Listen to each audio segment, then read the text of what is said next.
Okay, settle down. I will be the first to admit that baby goats for everyone was a terrible idea. We honestly didn't foresee the explosion in kawaii goat kid clothing. It's caused us more detriment than anything. America has now fallen. We've completely lost contact with all of Asia now. We've had to move our base from Europe and, thank the fuck for the Scottish. It's one of the last bastions, and obviously we couldn't get to Iceland because, they're miles away, but they may outlast us all. So that in mind, ladies and gentlemen, I suggest we go back to Plan A, RE, machine guns. Get your guns, people. It's hunting season. Ciao, and welcome to the Pod Topic Podcast, issue number 32. I'm your host, Tom, and with me have the other hosts. We have Taz. Hello. We have Chris Howitzerbug. Guten Abend. And we have Eddie. I will not release the babies. Not sure what that meant, but on this podcast we have two pots, one from the host, one from the community, filled with topics. We pull them out at random and chat for about 2 hours. Yeah. Whiskey. Oh, God. There we go. There's proof, ladies and gentlemen, that I can do a fucking intro, as opposed to last week where I got everyone's names wrong. Fucked up the orders. And you forgot Andy, didn't you? I forgot Taran. Oh, yeah, you did. We all tried to forget Darren. Yeah, I don't blame you. Hey, you forgot my alternative name as well. Well done. There we go. Synergy. Yeah, so what we've got is we've got another wonderful present. Now, those of you who pay attention to the Facebook page will have noticed a little thing sent up from community member Sophie. She went back to America. Now, the last time this happened, this resulted in the issue that came to be known as Timothy Dalton as a pair of huskies. Yep. This time, nothing so fancy. It's still 1.7 litres of Whiskey Doom, Canadian Whiskey Doom. This is called Canadian Limited. Yep. It has...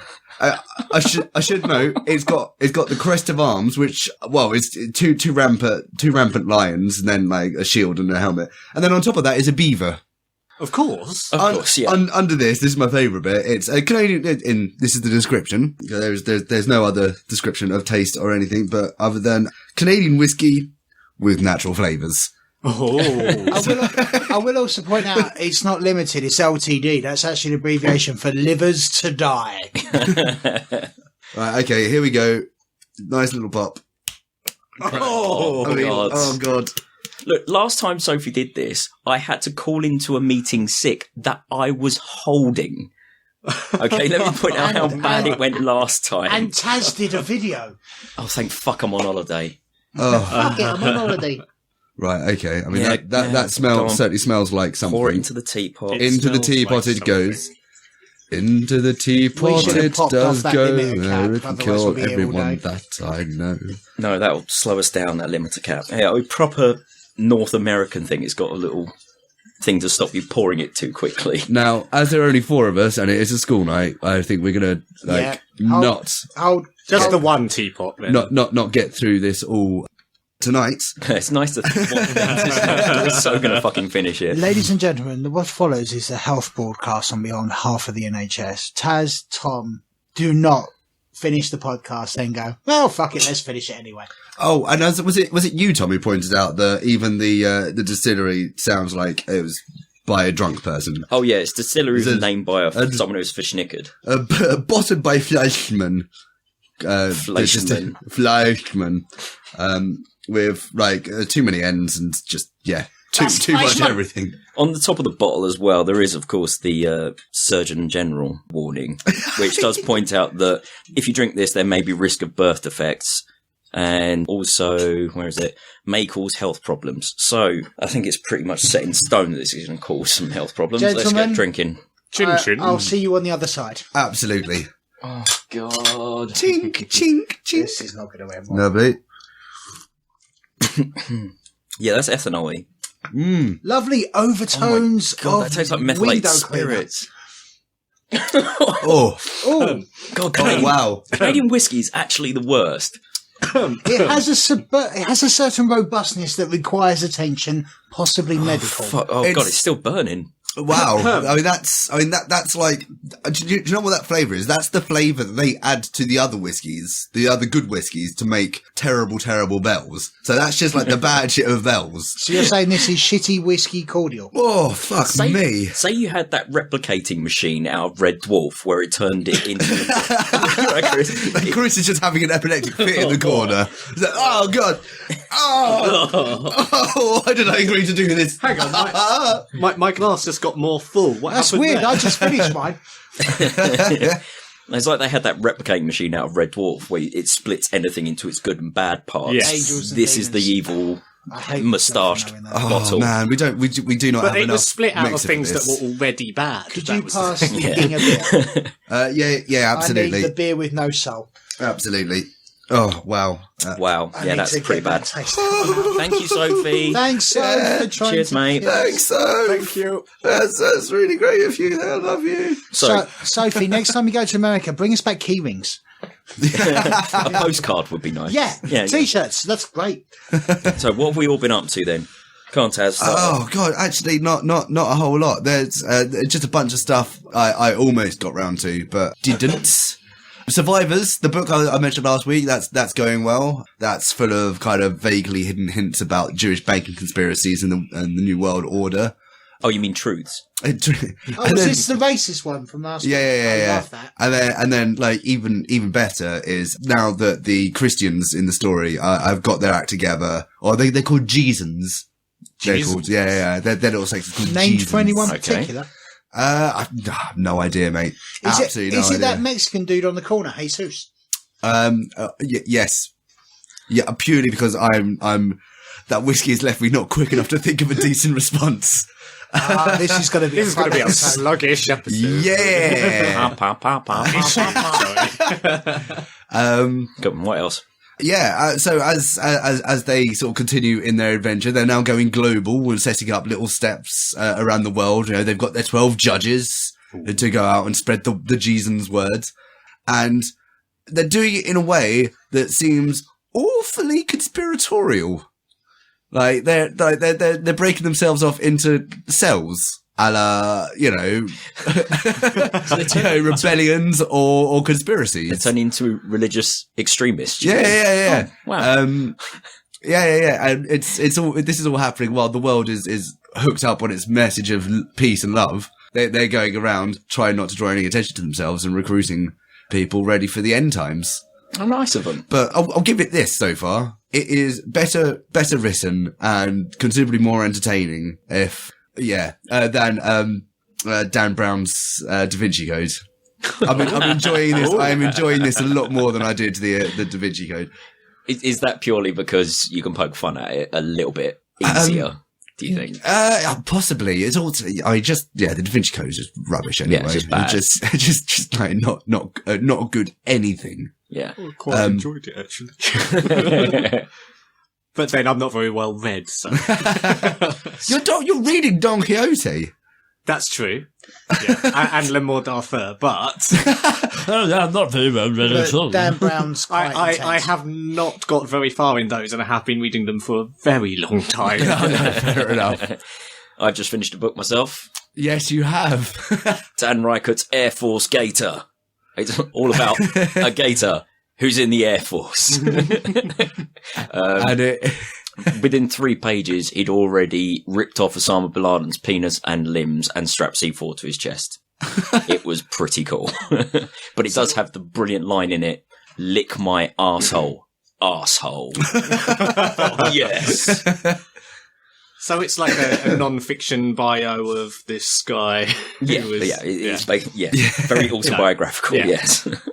But other than that, I'm meant to get out to either Senate House or the British Library to try and track down a book. I finally found a philosophical paper I want to read as research for Tim, which is called Saints and Heroes by J.O. I should remember his second name, but he died recently in 2014. That's a very convenient name. J.O. I should remember his name. Yeah. or J.O., I should remember his name. He died very recently in 2014. I think That's he was quite a member of the Dutch. I should remember his names that came over from Pennsylvania in the 18th century. And bred with the died very recently in 2014's What's his tip? from York. Yeah. Although I think their German ancestry originally, I think it's pronounced died recently. Yeah, all right. It's not a racial stereotype down here. No, he will not be a racial stereotype. Yeah, so I need to track that down. Give that a bloody good reading, because that's very interesting. It's an interesting branch of moral ethics. It's kind of exactly what I'm looking for, which is rather than just to clarify, you're looking for moral ethics at moral philosophy. Kind of rather than dealing with basic moral decisions, like, hey, you're faced with this decision, do you or do you not? And like kind of philosophical processes of kind of how we just kind of naturally do this. This deals with the supererogatory, which is kind of the morals of things that go above and beyond what is considered duty. And that's, that should be quite a good read. But in trying to get that, I can't find it online, so I tried reading some other articles that reference it and base their work heavily on it. And I run into the same trap I always do with philosophy, is that about 85% of it, if not like more, is just philosophers tying themselves up in knots and then untying again, and actually unrelated to kind of That's some straightforward. Yeah. I was going to say 100%.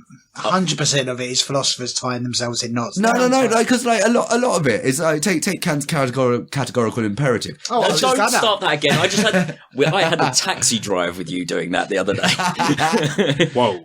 Well, no, that is a philosophical thing that you can technically apply to real life. It has application. It is a model. Then everything that's come off it is just wrapping it all up in knots based on different models. So that's all been very interesting. I'll have to go check out the British Library at some point. Mm-hmm. And then other than that, it was my wench's birthday. Speaking of the cab ride. Yeah, speaking of the cab ride. You shouldn't call your wenchy the cab ride. That's really insulting. All the cabbies in town. No, hang on. Let's stop that. She will kill you. Yes, we went out to a nice little psytrance rave, didn't we? Yeah. That was lovely. It was. Especially when we found a piano and people started playing the piano rather than listening to the music. Yeah. Whoa.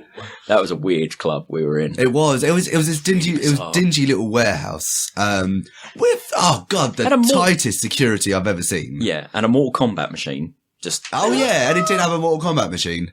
I would have gone if I'd known that. 6 hours of Mortal Kombat in that atmosphere, probably not. The place smelt like fucking MCAT. It was horrible. I don't know. The majority of my Mortal Kombat's in like old cheap bowling alleys that tend to smell like that anyway. That's kind of like sight and sound and smell just working together. Yeah. But yeah, no, that was that was quite odd, because that was the first time we've been out raving in a while and did almost no raving. We just found somewhere to go be dickheads at each other. Yep, that sounds much more my sort of thing. Yeah. I did have a good stomp. I did have a good couple of stomps, but I kept I was bollocks, so I kept getting distracted by everything. Yeah. No. Yeah. Who knew? I found myself basically just talking to Diola the whole night. We came up with a cheeky Baphomet. Yep. Which is, Baphomet as above, so below. But he's cheeky, so he's not so much above, but, a little bit more below. It's more fun. He's a little bit cheeky. Well, so we just justified everything that night. We were being absolute dickheads, just going, oh, that's all right. Cheeky Baphomet.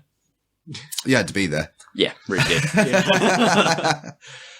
I suppose, of course... fucking periscoped as well. Oh, did you? Yeah. We did Periscope once we got back, because we crashed Beth's house. Yeah, oh God, I felt so bad. What was it, 7 o'clock in the morning? Yeah, something like that. She was apparently expecting us. Yeah. Apparently. But it was, that was wonderful. I mean, it took like the smallest justification. Alex, he's been on a couple of times. He came with us and he left early and he said, do you know what, just come over. There's an offie at the end of the road. Just get over there and like, we'll let you in. He said, all right, fine, let's go do that. Yeah. So we all bundled in a cab, got there, and then after I tried ringing the bell a couple of times, Tom just goes, no, brings out his phone, calls her, and goes, cool. All right, Beth, how do I not tell you that there are 13 people outside your house? Yeah, she was very sporting, I think. Yes, sporting is definitely the word. Entertained us for like 45 minutes and then crept off to bed without any of us noticing. Oh, God, that woohoo. I don't know, it's getting easier, mate. Yeah, I'm thinking it's easy as well. It's I'm getting glad you easier. said that you have in mind. I'm sure it will. I knew it! So yes, thank you, Beth, and we're very, very sorry for destroying your Sunday morning. I'm not. Yeah. And so, other than that, I've been keeping up with like me and Chris, who is right here with us. Hello. If you've been paying attention to the Facebook, Twitter feeds, it's been intermittent. I know I've done it sometimes. Maybe Tom's been keeping on top of it, being better at shit than me. Retweeting, I have been. Yeah, nice one. Thank you. Because I'm just terrible. Yeah, so we've been doing our Let's Play. Yes, the Undertale. Of Undertale, which has been a lot of fun. And it's spelt right now, too. Is it? How were you spelling it before? Tail? Yes. Hey, I'm not an author. It does sound like a No, euphemism. funny enough, I did do the screenshot, like the title card correctly. Yeah. It's just that in everything around it, I spelt it wrong. Wicked. With it right in front of my face that whole time as well. but it's right now. It's all fine. Good man. So what else have you been up to? Nothing hugely of note, although the most interesting thing I did recently was I went to a sign language course, which was quite amusing. Say that in sign language. I would, but the listeners won't know. Dude, you could have done anything and gone, wow. Well, okay, I could. I said, There it is, ladies and gentlemen. Wow, that was brilliant. It was beautiful. I can't remember the sign for go, but I can do sign. There you go. I signed sign for you. How Lovely. How very meta. Little redundant. No. Great radio. So yeah, how comes you did the signing class? Well, it's just something I had an interest in. My mum was doing work. She works at a company that does signing and teaching and interpreting and such. She was interpreter for a while, Right. and it just seemed really interesting. So I thought I would pop along and do one of their taster courses to see what I thought of it, and I really enjoyed it. Loved it so much. It's just a really so good idea. It's so expressive. Yeah. That you can't just mumble or anything. Everything is so very loud and bright and big, and you can't whisper in sign language. It's impossible. Was loud really the verb you wanted to use for sign language? Yeah, you can be visually loud. Kim Kardashian's fairly visually loud. I not actually know what she looks like. So Good for you. I actively avoid Kardashian. Yep, fair enough. Yeah, it was really good. Sorry, though. Chris, carry on, please. So, so I'll go along and I'll probably do the full level 1 course because it was that interesting. So. Oh, wicked. Oh, it's fun. It's great. Like, if you can find anyone else that can speak it, you can have secret conversations and no one knows what you're saying. Well, our housemate Kimmy, she does sign language. Oh, okay. So, yeah, she's a speech and language therapist. Yeah. It's all wrapped into that. Someone else I can practice with. Yeah, Hey. absolutely. Always wanted to learn. I may have to go hijack your classes in that case. Yeah, I'll send you the link. It's a free taster session they do. Oh, cool. Very I'm cool. much the same. I've always wanted to go, not sign language, sword fighting. I'd always like to learn sword fighting. Oh, that's lucky. You That's carve next door. words into something. I mean, it's brilliant. I mean, it's basically the same. You're communicating through your actions, but everything you're saying is fuck you off and die. But it's a nice, straightforward way of communicating. Would you need to put the sword down to talk and then pick up the sword to carry on the fight? So a witty repartee? Not really. Kind of like an overhead strike is a fuck you, and then a jab is like a fuck you. I think And then, I think holding it straight up in the air and looking angry is that if you freedom. do a He-Man joke right now. No, freedom. Freedom! Oh, okay. I was doing a Braveheart joke. Yay for the high But I ground. could go by the power of Grayskull. Just as easy. Cool. What about you, Ed? What have you been up to? Because you left us partway through the last recording. Yes, I got a little confused. It happens. I've started a new job. I'm no longer a bodily injury case consultant. I'm now a fraud investigator.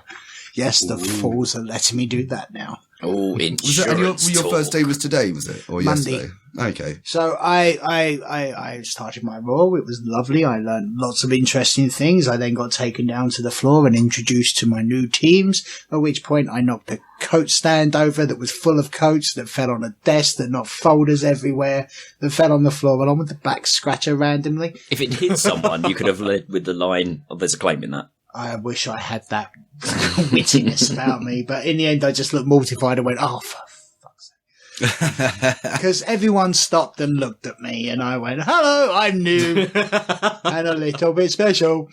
But yeah, there's that, and just basically hang around with Kel. That's all I ever do these days. Yeah, fair enough. Cool. Well, I mean, I think that's everything covered. Yeah, I mean, Isn't it? Have you got anything? yeah, been on holiday for 2 weeks. Oh yeah, you have, haven't you? So I've done fuck all. So moving on.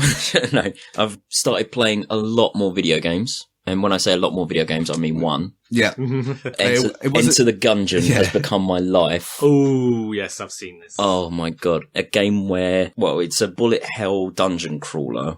Roguelike. Roguelike, yeah. Roguelite, I think. Roguelite is the Roguelite. term, yes. Sorry. Get it right. Let's player in the room. We've got to get this right. And basically, yeah, I can get to the second level every time now. Wow. Yeah. I know, it's only taken me like 2 weeks to get that good. Got past the second level yet? No, because I got sidetracked because I realised there's a secret room in the first one that takes you to an even harder level. Oh. Have you figured out how to open the secret passages now? Yes. Okay, cool. Yes, I have. Rohypnol. That's how I usually do it, to be fair, yeah. Other than Hey, that, broke. I've been playing a bit of Clash Royale, which I really shouldn't have downloaded because it is a free-to-play bollocks phone game, but it's really strategic and really quite interesting. Ooh. And I've started a Pot Topic guild, or clan, or whatever they're called. So search PTP clan on Clash Royale, and at the moment it's just me and Ricard. But it's still quite fun. So what's Clash Royale about then? I So- don't know that one. It's basically tower defense, but you're versus someone else with towers. You've got 2 towers and your main castle, and you spawn troops of different varieties, which you can level up, and try and decimate their base. Okay. That's all it is. Competitive Matches, tower defense. yeah, matches last no more than 2 minutes. Like, Nice. it's quick, bang, bang, bang. Yeah, awesome. So everyone go out there, download it, it's free, give it a try, Sounds good. and join our clan. All the clans. So, Not all the clans. All the clans. Ku Klux can fuck off. All right, most of the clans. There we go. How's that? What's this then? That would be a pot, Chris. This is a pot. As you haven't been on in a while, I thought you'd be first to draw from a Le Pot de la Hoot. Merci. We have There Yes. it is. the topic from Eddie, who is here. Oh, we really should have shuffled these. I gave it a shuffle with my fingers. It just fate has it. The topic is aristocrats. now, you've just watched this, haven't you, Eddie? Yarp. Because I just put this topic in for you tonight, didn't I, Eddie? Yarp. Are you aware of aristocrats? No. Would you like to hear a joke? Yeah, go on then. So basically, Not too long. okay. I'm not going to go for the 90 minutes. Listeners, beware. So, ladies and gentlemen, a family walk into a talent agent's and say, "We've got a great act for you." And the talent goes, "Walk me through it." So the dad goes, "So first, me and the mother come out in full evening gown and we dance, ballroom dancing, and it is slow and soft. And the lighting is quite set down. I should probably speed this up now. Yeah. Okay, so then the kids come out and they start ballroom dancing. Now, at this point, the dog comes out and takes a shit in the middle of the stage. My son then goes face first through it and then goes and hugs his mother. Meanwhile, I'll then take my daughter and then we'll go into the most rancid descriptions of horribleness. And the trick is to keep it go, not repeats. Oh, you pussied out. Dude, I'm ready to go, but The father butt fucks the daughter. okay. So the son is now covered in shit. Meanwhile, I'll take my daughter and put my penis into her mouth and slowly skull fuck her. Then my mother will then come on stage with my wife and then perform a 3-way with my son. Meanwhile, the dog will chase around and take it in turns to roger each of them. My grandfather will come Got on 10 dressed seconds. as Herman Goering and then proceed to slap the arse of me while I then come. We all then come on a biscuit and then turn around and then we pour it all on the biscuit and my grandmother eats it. The talent agent says, "What's it called?" And we go, "The Aristocrats." Boom. Hey! It should also be pointed out that during this entire act, there's one guy in the background doing a tax return, fucking a pig's skull, shouting, "It's a private affair!" I'm sorry, I just had to get something a bit topical in Did there. we mention the That was bouncy the bit that castle? got me. So The Aristocrats, the movie, documentary, whatever you want to call it, I believe it was put together by Penn. I think he's a producer, but I think it's Pendulette. actually a documentary maker who does the primary. Oh, okay, fair enough. We should credit him. fair enough. But it's all about this joke that comedians tell other comedians. And it's not so much the punchline, because the punchline is very simple. Someone walks into a talent agent, does the most disgusting thing ever. What's it called? The Aristocrats. Right. But Bob Saget... It's the journey. Well, Bob Saget holds the record. How disgusting you can make it. The oldest version of the joke they feature is a dude who was still around, like he was performing during the vaudeville era. And the version of the joke he knew was a guy walks into a vaudeville agent's office and says, "I've got this fantastic act for you." And he goes, "Right, okay, well, why don't you show me?" He's like, okay, here we go. So, start off as the father and like his family come on, and the father and the mother start doing a dance and start whirling around, and then like after a couple of minutes they just drop their keks and take a shit on the floor, at which point the children run in and just start rolling around in it. Afterwards we all get up and take a bow. So, what do you call that act? It's the Aristocrats. Sorry, Right. the Aristocrats. Oh, yeah. I prefer it with the finger snap. Yeah. There's an action that There's goes an with action it, that but goes with it. not always. But Some yeah, comedians do it, some don't. Which, I mean, like, in its original form, that joke is just kind of, it's a low, sloppy, clumsy, pointing fun at, it's the class aristocracy. satire. Yeah. Which, as it's an American documentary, is kind of weird because they don't have a class structure Not and really, don't no. really understand what aristocrats are. And that's why the joke became what it was. It stopped being about, like, because you got the beginning and you got the end, and then they just start filling out the middle with whatever they can. It's brilliant. So Bob Saget Love the went idea of it. 90 minutes without any repetition and just Allegedly. Okay. And I think it was not Steve Martin, it might have been Chevy Chase used to have parties where the only way to get in would be to be able to do it. And then people then took other variations. So like they'll go like, so the family will come on, they'll do a lovely dance, and then they'll kiss each other goodnight and take a bow, and they go, "Oh, what do you call it?" And they go, "The cock-eating shit kickers." Yeah. It's like there's always puns on it, but it's really worth a look on the documentary. Got But it. I still maintain I could beat 90 minutes. Well, I mean, we It's have internet. so we have the recording equipment. Yeah, I think a field recorder, a couple of beers, field recorder one night, and I'll just go. It sounds a Half an bit hour. like, isn't there a radio show where they get given a topic and they have to speak about that Just topic? a minute with Nicholas Parsons, There with you no go. repetition. So it's pausing. very similar to that, right? Pretty much, yeah. Yes, if Nicholas Parsons was a potty mouth bastard. I think we should do that. Oh, sorry, if Nicholas Parsons was more of a potty mouth bastard. So yeah, I don't know. I really enjoyed the Aristocrats. I think because like Tom showed it to me for the first time. I think when we first moved in together, all those years ago, and like I got a particular kick out of it because I'd happened to like already know the joke. I'd never heard it told before.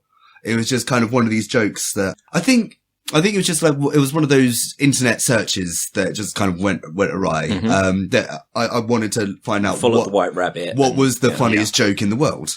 Which isn't that? It's the Holmes joke. Well, yeah, for this country, yeah, there was a website that did a survey, and like they gave you the favorite jokes based on country. And so I just went from there and just kind of just kept hopping things, and then I encountered this Aristocrats joke at one point, and so I already knew about it before we watched it. And then like when it came on, I was like, "Oh fuck, I know this! Oh no, this is really good!" Like singing the mime artist, Billy the Mime. Billy the Mime is fantastic. That would play on radio. Let's do it now. Oh no, the card game, the cards magician. Oh, fuck Yeah. yeah. It tells It the was whole story, brilliant. revealing cards, like assigns the wife to queen and the husband to king and all that kind of stuff. It's amazing. Yeah, and this is also this documentary. That's how I was first introduced to Sarah Silverman, and her telling is perhaps one of the best tellings on it as well, because she just breaks the joke entirely to her own purposes. blows And it's it. fantastic. Because she plays the part of the daughter in the Yeah, she family. was in She the was in the Aristocrats. Aristocrats, He yeah. raped Oh, me. wow. I liked Paul Reiser was surprisingly funny. Right, like Paul Reiser is not actually that funny a person. Which one was Paul Reiser again? He's from Aliens. Oh yeah. Oh, yeah, of course, yeah. But he's famous in Hollywood for like not being funny, even though he's a stand-up. But he's actually hilarious. Bob Saget did have a talent for it though, but his technique was more like, did I mention the skull fucking? Oh, did I mention? Yeah, this? you kept doing like Exactly. flashback. I'd like to be something. more narrative with it, Yeah. but yeah, so fun. Yeah, no, it is. It's a cavalcade of comic stardom. It's really impressive, the amount of people and like the variety of people they get in this joke. Eric Idle, Eddie Izzard, Phyllis Diller, Ian Wright. Oh, jeez, the list goes on. Whoopi Goldberg was in there. Yeah. Robin Williams. Rest in peace. Yeah, that's the thing. The list of fucking comedians and actors. Interviewing Robin Williams. Yeah. That sounds cool. good, yeah. But I can't think of any other documentary quite like that. No. Spinal Tap. No, that's a spoof, like of the rock scene. That's not. That's a mockumentary. That's my Mockumentary, favourite yeah. documentary. Although I did hear quite a good thing on, I'm going to just do it, Game Grumps the other day. Yeah. They had Steve-O on from Jackass. Oh, gosh. And Steve-O was telling the story about how he met the Game Grumps boys, their Let's Players on the internet, who basically predominantly don't even really... It's not got anything to do with playing the games whatsoever. It's just them two talking. Yeah. That's what I find interesting. Like anyway. us watching Point Break. Pretty much, yeah. We just watched Point Break and talked all the way through it. Never mind. Yeah, so Steve-O was telling the story about how he met him in the comedy club because they were in the next room and they'd sold out that room. And all the comedians were upset at Steve-O because he'd sold out his room and he's not a real comedian. He comes on stage, gets drop kicked in the head, passes out on stage for a bit, comes to, and then does his show.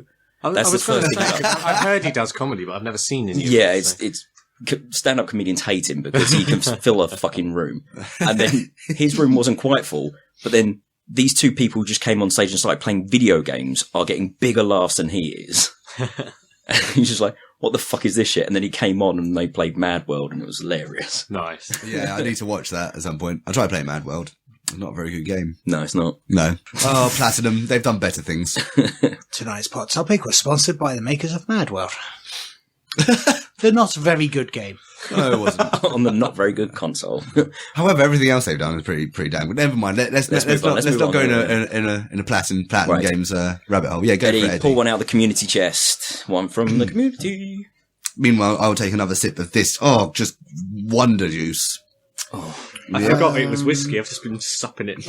I'm warm in the face. It looks like apple juice, doesn't it? CSB, I'm going to guess, is Captain Sickbeard. It is indeed. All right, Dom. Captain Sickbeard. What are you listening to? Well, Captain, my voice saying, what are you listening to? I was listening to Eddie saying, what are you listening to? And I was just listening to Chris telling us how he was listening to Eddie say what he was listening to. What was that? Well, The Aristocrats. Chris, quick, say it in sign language.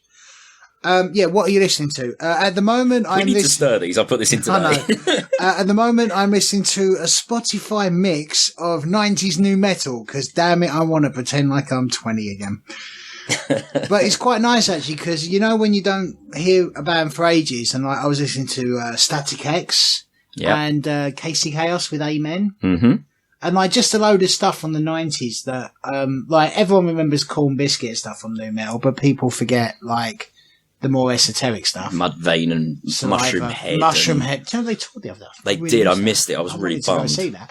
But yeah, that's kind of where I cut my teeth in terms of metal music. That's kind of my fun time. So it's all very nostalgic for me. But yeah, and you know, when Limp Bizkit Faith came on, I laughed. Yeah, I fair used enough. to mosh to that track so much. Rock on a faith. mine couldn't be any more different because You've been listening to Flash. I'm actually going to have to admit this on radio. I've been listening to Alisha's Attic. Really?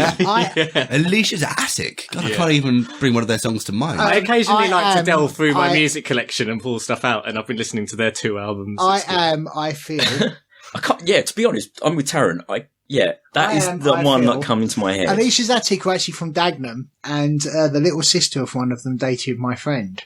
Really? Yeah, it was Ah, there was a really weird time. Like we were mucking around with a few of the Capital Radio 1-y type bands, like just trying to earn some money, road crewing and stuff. So we end up meeting all these like Capital One Roadshow, easy listening CJ Lewis people, and then Alicia's Attic one. They're like from Dagenham. We were like, hello. Frankly, they were poor man Shakespeare's sister. I don't really know enough about Shakespeare's sister either. Oh mate, they're the most goth band in the world. Stay is just vicious. Stay with me. You better hope and pray that you wake someday back in your own world. I'm actually having to go through my recently played In stuff. fact, your sister actually backs me that that's the most gothic video in the world, considering who her husband is. Yeah, I'm looking back through my recently played, and apart from... Oh no, I've been listening to a lot of Sleigh Bells recently. Because it's Christmas. Sleigh bells. Yeah. 'Tis the season. Infinite Guitars is their most obvious track. You'd know it if you heard it. That's But the same with most music. Sleigh bells, yeah. I know so much music, and I don't know who any of it's by. I've been listening to a lot of System of the Down's first album, Sugar. Ooh. the one with Sugar on it. Yeah, I like that one. Apart from that, it's been That's the one with spiders. Right? Distrage and And Neobliviscaris Pogo, I and think. Pogo. Yeah, same here, Distrage. Sorry, Teenage Riot, 16 Volt. I Angel still Spit, the usual, prefer calling them Rubber Junk. Discharge. I know everyone says Distrage. It's so I prefer middle class, Discharge. isn't it, though? Discharge. Would you like Distrage? Because I'm a chav. Distrage. Yeah, I keep forgetting they're called Distrage, pronounced Distrage. Yeah, they're always up there. I fucking adore, Are You Kidding Me? No, they're Oh, the latest album. Flesh God album dropped. That King. was definitely getting listened to. Yeah, I listened to that quite a bit. Again, yeah, with you, there's been Neobliviscaris and just kind of a mishmash of stuff. I'm very, very rarely far away from listening to Language, an album by The Contortionist. Yeah. Which is still absolutely blinding. And then I've always got my mainstays of of Riverside and Haken. And within the next few days, I shall be listening to their new album again a lot. I'll be listening to that. Oh, so much. Oh shit, I just remembered something. What's that? Well, this Sunday is me and Diola and our housemate Kimmy going to Desert Fest, which is a big Stoner Doom music festival held in Camden every year. You invited me to that and I completely forgot about Yeah, it. so I've been listening to a lot of bands on that. So Godflesh, which is going to be why I'm going to go see them. Also Electric Wizards, Mothership, Wankers. I played you one of their songs the other day. You understand why they're wankers. Fucking homophobic pricks. Oh yeah, and also a quick shout out to Goats, Swedish psychedelic, psychedelic rock band. Their album World Music is pretty fucking sweet. So do we think Dom's answer's there for Yeah, him? I mean, other than that, Everything. podcasts, the same podcast we always talk about. Yeah. Regular features. I listen to a lot of the co-optional podcasts. The co-optional podcast. Does anyone listen to that? No. Total Biscuit and some of the game really? YouTubers. Okay. Dodger, Jesse Cox. They all get together and Awesome. sometimes talk about video games for 3 hours. Oh, Speaking about video games, Alan, yeah. Our friend Alvin Schwa, I can never remember how to pronounce his second name, but he's been doing a podcast called the Mythanthroplay podcast. I think they've just hit episode 11. Mm-hmm. They're pretty good. That's two intelligent men sitting down talking about games. It's when you listen to them talk about games, you realise how little you actually know. Yes. It's one of those. Yes. Yeah. They pull a lot of deep pulls in their knowledge. Well, they were talking about roguelikes and roguelites and just procedurally generated video games, and the shit that they were pulling out is just like, on this date, and although they do tend to go quite a lot. Yeah, I haven't played it, but still know everything about it. It's really weird. Yeah, they're awesome. Right. That's how you know. So please do check out Mythanthroplay podcast. Misanthrope, take off the end, put play on the end. Yeah. There we go. Cool. So, one from the host pot then. What we got, Tom? Thank you what for have we that, Dom. got? This one's from Darren. Oh, fuck. Yay! Okay, Hello, Darren. Tell us with a time. Good start. Tell us with a time you did / said something totally awesome / fucking hilarious, but nobody was around to witness it. All the time. But they're so great that my memory refuses to accept them because they're too awesome and my head would explode. So I can't recall any of them at the moment. I can tell you a time when Homer Simpson did that. Simpsons did it. Simpsons did it. Go on. Oh no, it's the George Bush episode when everyone's jogging with George Bush and then Santa's little helper runs off and his brain goes, you might say he's barking up the wrong bush. And another brain goes, there it is, Homer, the smartest thing you're ever going to say, and no one's around again. I don't really say anything awesome. I'm constantly making myself laugh. Does anyone else do that? I do that all the around time. talking to yourself and sometimes you'll say something and you'll end up laughing for ages and then you're wondering why, because it wasn't actually that funny. Yeah, I mean, fortunately for me, a lot of if I ever come up with something funny or awesome, it usually ends up in a book or in a short story or something. So I usually find a way to get it in front of people. So someone's witnessed it. And then, of course, there's the classic, you walk away from a situation and then, oh my God, do you think of the perfect thing to say? Always. But yeah, unfortunately, I've got no specific examples on that one. That's actually a really difficult question. I think just listeners know that I am usually funny, despite the fact that every time we put a microphone in front of my face, no, not at all. It's microphones are like, they absorb funny energy. They don't use electricity. That's just the show. Funny enough, I'm the straight man of reality.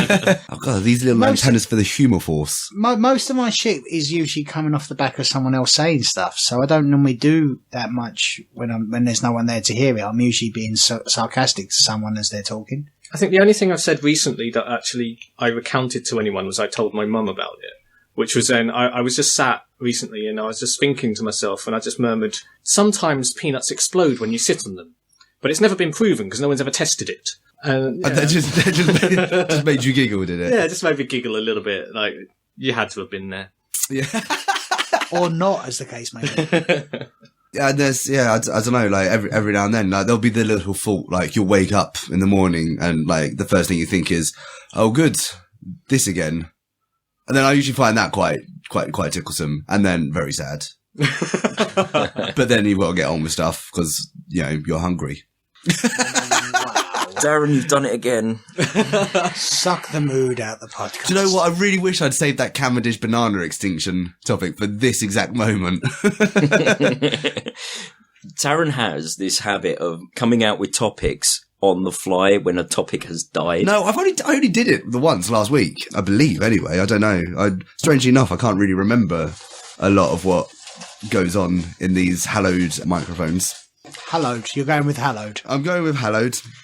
I'd rather go with haggard. Haggard. Well, one of them is. Haggard microphones. Pretty haggard. Yeah. Right. That's more. So, Darren, thank you. We can't remember when we ever said anything funny. Yeah, So- by a bunch of British people awesome. being very bad at blowing their own horn. There's a massive surprise. But believe me, I could blow my own horn if I tried. or had a rip removed. He's one of the few that succeeded. Would you do the Lurpak advert? Yeah. Okay, so Captain Sickbeard asks, All right, Dom. can you predict where I am listening to you at this moment? Toilet. That was going to be my first answer as well. You're going to say toilet. I'm going to say on the drive to Hampstead Theatre. You know him better than us. Damn. I'm just going to say in the car. Done. I'm going to say in his next door neighbour's kitchen. While he's burglarising you. I'm going to say inside his girlfriend. I've heard a few things about him. It's probably not a girlfriend. Inside the neighbour's dog. I've heard, yeah, he's more into the animals. So I'm going to say balls deep inside a Rottweiler. Ooh. Oh no, maybe a chinchilla. Balls deep in a chinchilla. No, at the point of coming though, it's going to explode. Yeah, at what point does it stop being a dog and start being red mist?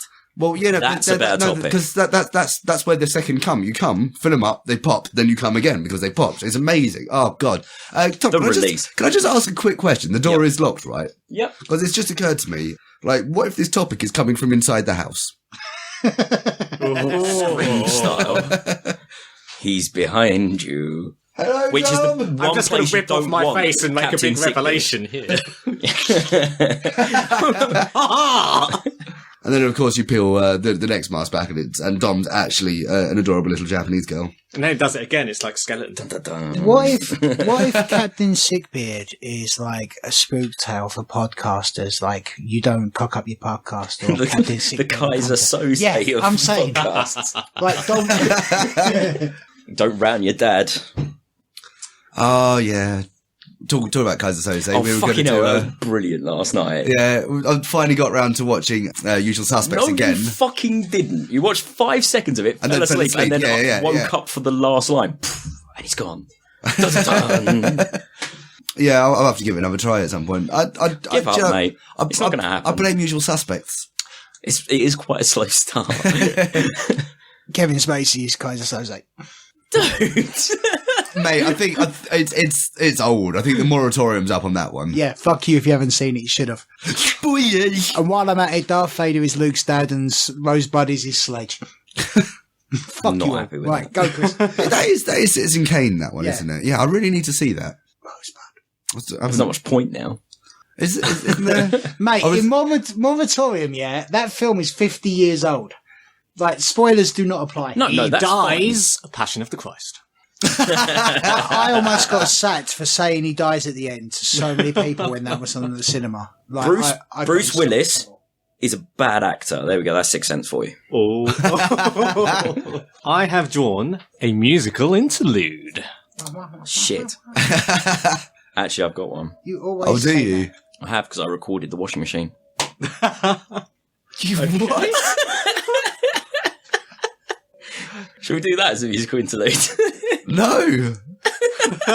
No. We could be washing up nearby as some background. So, listeners, Taran hates our washing machine because it has a really stupid. long tune. So you turn it on and it's all very perky and happy, and then you select your wash cycle, and then you start it, and then it does its cycle, and it gets to the end, 0 minutes on the counter.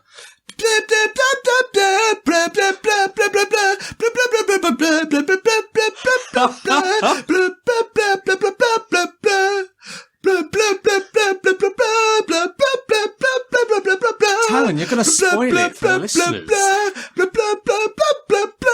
And then it turns off. Are you sure that's not your doorbell? Every single time it goes my cardboard. off, all you hear from Taran is,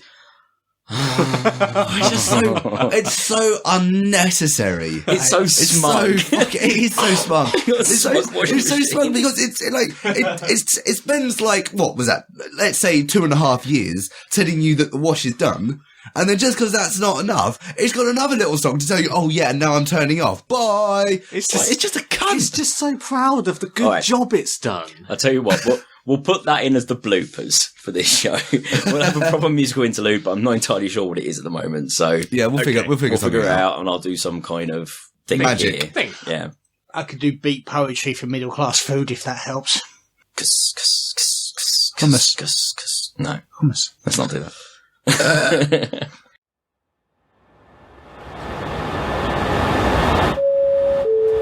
Hello, and welcome to the future of extreme metal.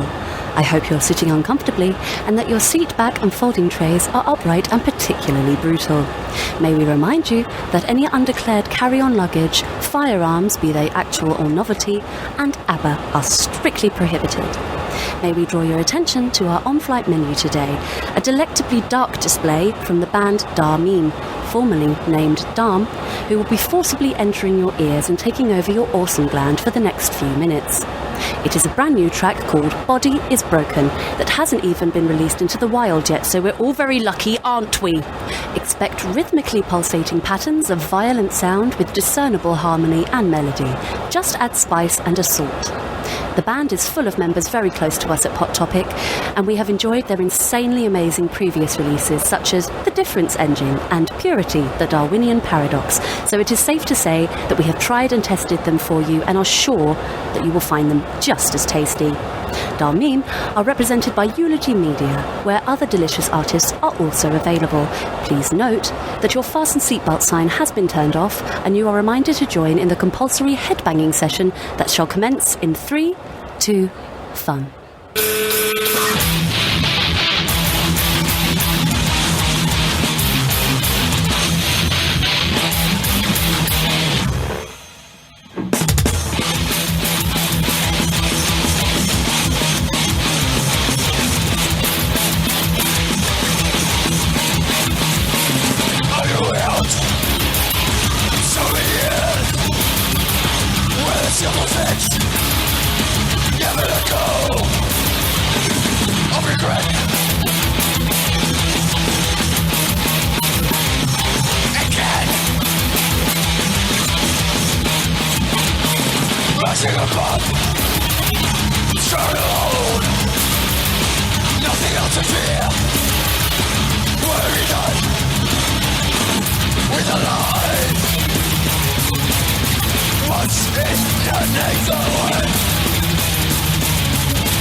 I can enrage.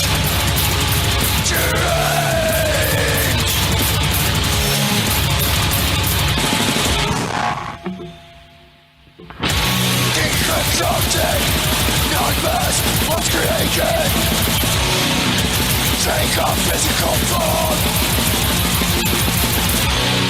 Resentment once was meant to play on. Where's a physical form? Anger, erase, erase. Anger, erase, erase.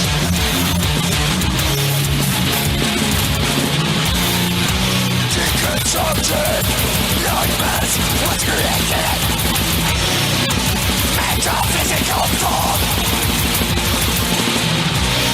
Resentment, once more spent, just play off.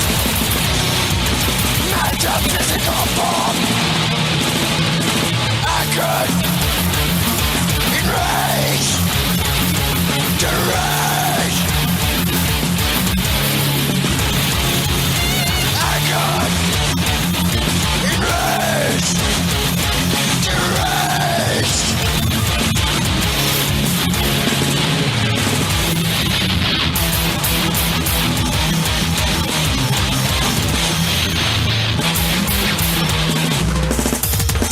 Struggle home. What is it? Vladimir. What have we done?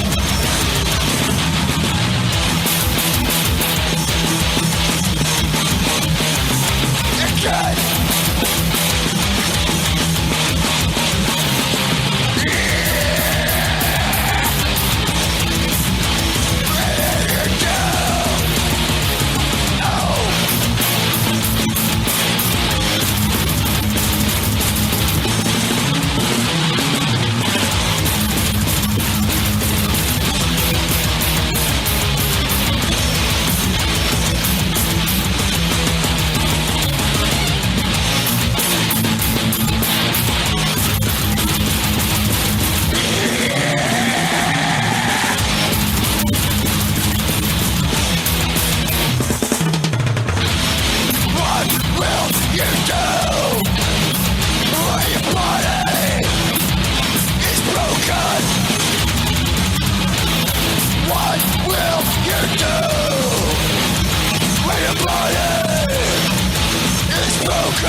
So, how about that song, eh? Xylophone solo. Was not Pretty expecting that. Song. I like the flame sax. Oh, yes. If I'm brutally honest, The Bendy Bernie sex whistle. Oh, yes. the kettle drums were a bit much. Only because they were blast beated. Yeah, I mean, and that 30 minutes of beat poetry just lost me. That's blast beat. However, mate, like Almost. 960 BPM timpanis, that was pretty sick. And I like Gotta hand it to him. Oh, it's amazing. the vocal gargling was quite interesting. How they I heard that was actually somebody dying. So, I mean, And make what you will of that. I just want to double check he's got the rights to use that Barry Manilow song, because like that sample was a bit obvious. Barry Manilow took it from him. No, it works out fine. Interesting fact. Because I did not know Who took that. it from ABBA? I don't know, because I mean Barry Manilow had a lot of success with Mandy. I've heard that, but I mean, he's well on the eckies, that one. Anyway, yeah, so that's a musical interlude. I don't know what song it was. Yay! Yeah, Thank you very much, guys. Fix it in post. Magic, Tom. There's no editing magic here. Why don't Just one time, can we please, just once, just after a musical interlude, go, oh God, no. What? Why would God, you that do was that? shit. Next topic. What is the next topic? we got from us coming from the community chest? Community chest. The problem is when we've got 4 people filling dead air, obviously the same people do the same chest. Right, Captain Sickbeard, because he's the only Right, person Dom? who writes him. Hobbies you've always wanted to try. Sword fighting. Mm-hmm. As I that. did mention off air, I'd like to try broadswording, and then I'd be. That sounds dirty. And Come on. the way I intend to do it, it would be. And like, other than that, it's kind of English short sword form as well. I reckon that'd be quite fun. I'd love to give crossbow a chance, and if there is a crowbar martial art, I think it's probably in my best interest It's to learn Freeman it. style. It's a Scottish martial art of fuck you. It's not one that I haven't tried per se, but I'd love to take up archery. I do love archery. I like to take it up properly, you know? Because I tried it once in Scouts, and Yeah. I absolutely loved it, and I just always meant to go back to it and just never did. You know, dude, that's completely doable. It is. It really is. That and climbing. Like, I'd like to climb some cliff somewhere. But Maybe I'd start be on a too wall. scared of, like, dying. Yeah, I mean, we've got a climbing wall near us that there's been vague talk I mean, about. sorry, I mean like natural. Yeah. climbing. Well, I mean, But training. yes. Yeah. I mean, I'd probably start off on a climbing wall first. With a rope. That's for amateurs. Please. Like hang gliding looks incredible. Hang gliding, yes. I'm not a fan of anything to do with jumping out of planes, flying. See, that's different though, because I would never jump out of a plane, but I would happily hang glide. Because to me, I think it would feel like maybe a roller coaster, because you're not falling as such, you're gliding. See, I'm more the other way around. Falling very slowly, you mean? I'd have an You're easier thinking of time. hang falling. I'd have an easier time jumping out of the plane because, like, at that point, it's like, okay, I mean, everything about me is already telling me this is a bad idea. Yeah. I'm standing in a plane, I'm strapped to somebody, and then there is not a whole lot until suddenly there's everything. Mm-hmm. So, I mean, I already know this is a terrible idea, so all I've got to do is just tell myself to shut up for long enough, just go, yay! And then there's nothing else really to be done about it.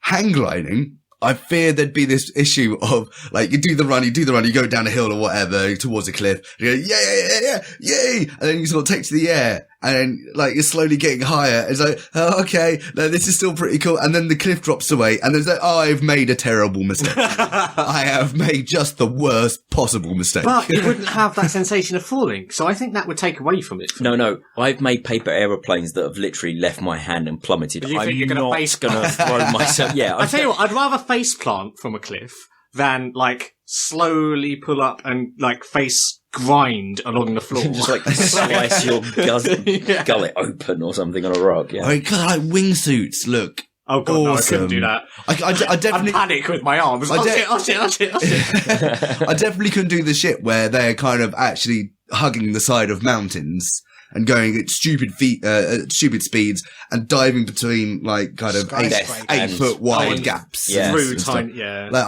I'm Under not bridges sure, and shit. but I'd like to try it just in kind of open space somewhere. I So mean, would you do like base jumping? God, we're going extreme with these hobbies. I mean, I was thinking stamp collecting. Sounds like fun.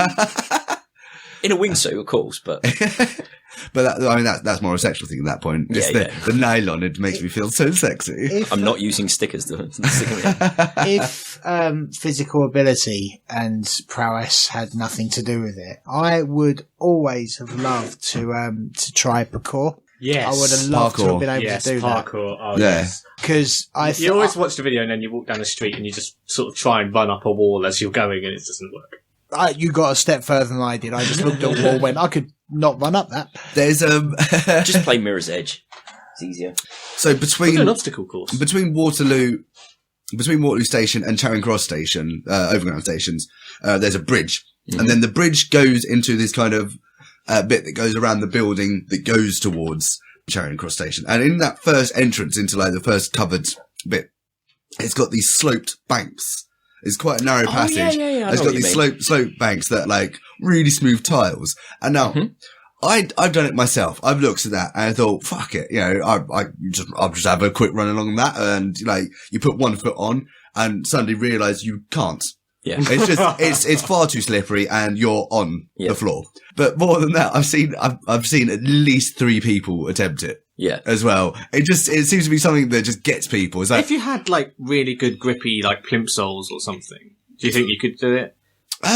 Luckily, that is my London footwear. Just the PE plimp soles. Like, no, but always. if you go there with that in mind, give it a try. I'm sure you could. I'm sure there are the shoes that will allow you to do it. Challenge accepted. It does hurt, by the way. Oh yeah, there is. I'll wear a helmet. It'll be fun. I think I blame Assassin's Creed. Yes. Like running through the streets on Assassin's Creed. That's what I want to do. I want to run through Bromley to when I'm running late for work, and you get all the like 4 people wide family that don't want to move. Quickly kill them and then keep running. OAPs that will have the shopping trolley and everything that will get in the way. And I do think like over that flower bed, twist over the canopy, slide off. Yeah, that will never happen. No, it's one of those things though. There's something quite intoxicating about the idea about being able to move beautifully. Yes. And it's just, I mean, kind of dancing is, it's fine, but it's a showpiece and it's kind of, you know, whatever. Like parkour is just like, well, I mean, I could get from A to B, but I could do it in like this really, really cool way. With a flourish. Yeah, exactly. There's something about that. It's just kind of like, have you seen the videos? I'd like to do that. Have you seen the videos of like the parkour training centres where they've got all the bars and climbing frames? I could watch those for hours. Yeah. Just waiting for a nut shot. Or a good headbang, you know, just something. That's one of my favourite things about South Bank is every now and then. The little skate park. Yeah, there's a little skate park bit, and I love going there and watching that and just waiting for someone to hurt themselves. Yeah, that's kind of one of my. It's brilliant there because you can also get a burrito right next door. Yeah, you can. So you just sit there and watch, and then go over to Underbelly and watch some comedy after. It's everything you want in one night. I had a girl there tell me I was disgusting. It was on the zombie march though, and I did go up to her. I just allow fake blood to pour out of my face. Brilliant. So I mean, it's understandable, I suppose. I right there is it was about there where I poured blood into someone's eye. Awesome. She had red contacts for the rest of the day. She shouldn't have soaked me in 2 pints of it. Who was that? Lena. Oh yeah! Oh, that looked really cool. I was soaked. I was so cold. It was so cold that day. It was really 2 pints of liquid just poured over my head. Less extreme than that. Kind of the hobbies I want to try, go and do. You're listening to it. I tend to just go and do them. Gamma World is coming up. We're going to play some Gamma World. It's one of the things Tom's been doing on his time off. Is he's been putting together a D&D Gamma World which campaign. Looks awesome. It's going to be fun because we've got the projector. It's going to be projecting down our map. So I'm getting so technical with it. Haven't done role play in a long time. It's so good to get. I can't wait. 2 days of my holiday was spent. Right, so basically the projector shoots down a map and we move around the map, and then I realised all of a sudden, wait. There are some enemies and some things that are required to be more than 1 square big. So each square is 5 foot across. So some things are 10 foot across. So it needs to be 2 squares fat. And then I realised, well, that doesn't quite work with models when you don't know what the scale of a map is when you're zooming in and out. Mm-hmm. So I need electronic tokens. Shit, I need to make electronic tokens for fucking everything in this world. And it was 2 days of me cutting out tokens on Photoshop that I scanned. That's commitment. That's 2 days worth of just click, drag, cut, paste, save. Click, drag, cut, paste, save. It's got to be said, like tabletop RPGs is always something I've wanted to get into. I started putting together. In fact, Tom, in doing this, encouraged me to like get out and have a look at some of the old bits and pieces I put together for my campaign. We used to play D&D. We got a couple of games in. Now it's important to note that we never got past the prologue. No. Oh, that sucks. The game was going to start when we got to the actual town I'd created to be like the base of operations. And then he showed the map from where we started our campaign to that first place. Yeah, I didn't start writing a campaign. I started designing an open world. Yeah. So in this prologue, that's a big mistake. In this prologue mission, there were somewhere in the region of kind of somewhere between like 15 and 20 variable story-related missions that could or couldn't happen. Yeah. That doesn't include the random encounters I designed of all different. And like some of these, one of them is this dual interrogation where you're interrogating two people and you've got to got to figure out the truth based on what you can get from either of them. And this is a big kind of double A4 fold out thing with rules on how to do the interrogation. Now this this is Taran's writer brain kicks in. That's the problem. Like, you've got to keep it simple. I mean, that's the sort of thing you want to lead up to. Yeah. Now, the thing is, the only way this would have encountered is if A, they went off the track at a certain point in the prologue, B, discovered a thing in a cave, C, survived what the fuck happened to them then, and D, after getting to the end of it, took one fork in the path. Rather than the other. This is why you keep it simple, is because the more you plan something, the more you're going to be pissed off someone's missed it. That's it. So the first adventure I ever mastered was just a simple sort of haunted castle style thing. So there was a guy in a castle animating the dead, and you had to break in and stop him. And that was basically it. Or the only complications were like trying to find how, like the puzzles of I've got to find this to open this door and got to find these people to get the clue to get the password for that. Yeah. That was about it.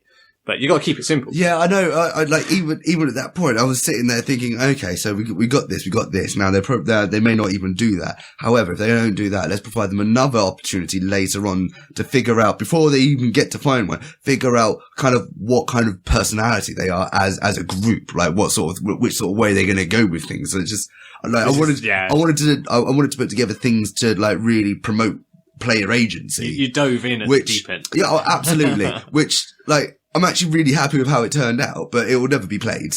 So if I ever do design another one, I think very easy beginning, and then we start kind of working in complexities as we go along. I tell you what, one that's great for atmosphere, but also relative simplicity is Call of Cthulhu. Yeah. So like, because it's all Lovecraftian, so you've got like a mystery or a adventure to do. And you pretty much keep it simple. There's no open world exploring. There's like an investigation that you have to do. And it keeps it nice and close knit. So you've got your certain encounters to speak to, your certain places to investigate and explore. And then you have the resolution. Like, how do I defeat this foe? Yeah. It's nice and simple. It's quite straightforward. Yeah, nice and straightforward. Yeah. I mean, looking back on it, what I should have done was start off with a couple of very basic locations and a relatively straightforward story to get to the town. And then the more time spent at the town, it would open up more and more things. And it would provide me time just to write little side bits. This was the problem. Like both you and I, Taran, really enjoy listening to podcasts of D&D adventures and all the campaigns that are going on. So I think at that time in our lives, we probably just got through like the 4th season of Penny Arcade Acquisitions Incorporated. Yeah. Which is them pretty much at PAX and stuff now, isn't it? That they just do one-off. Do live shows, which are fantastic.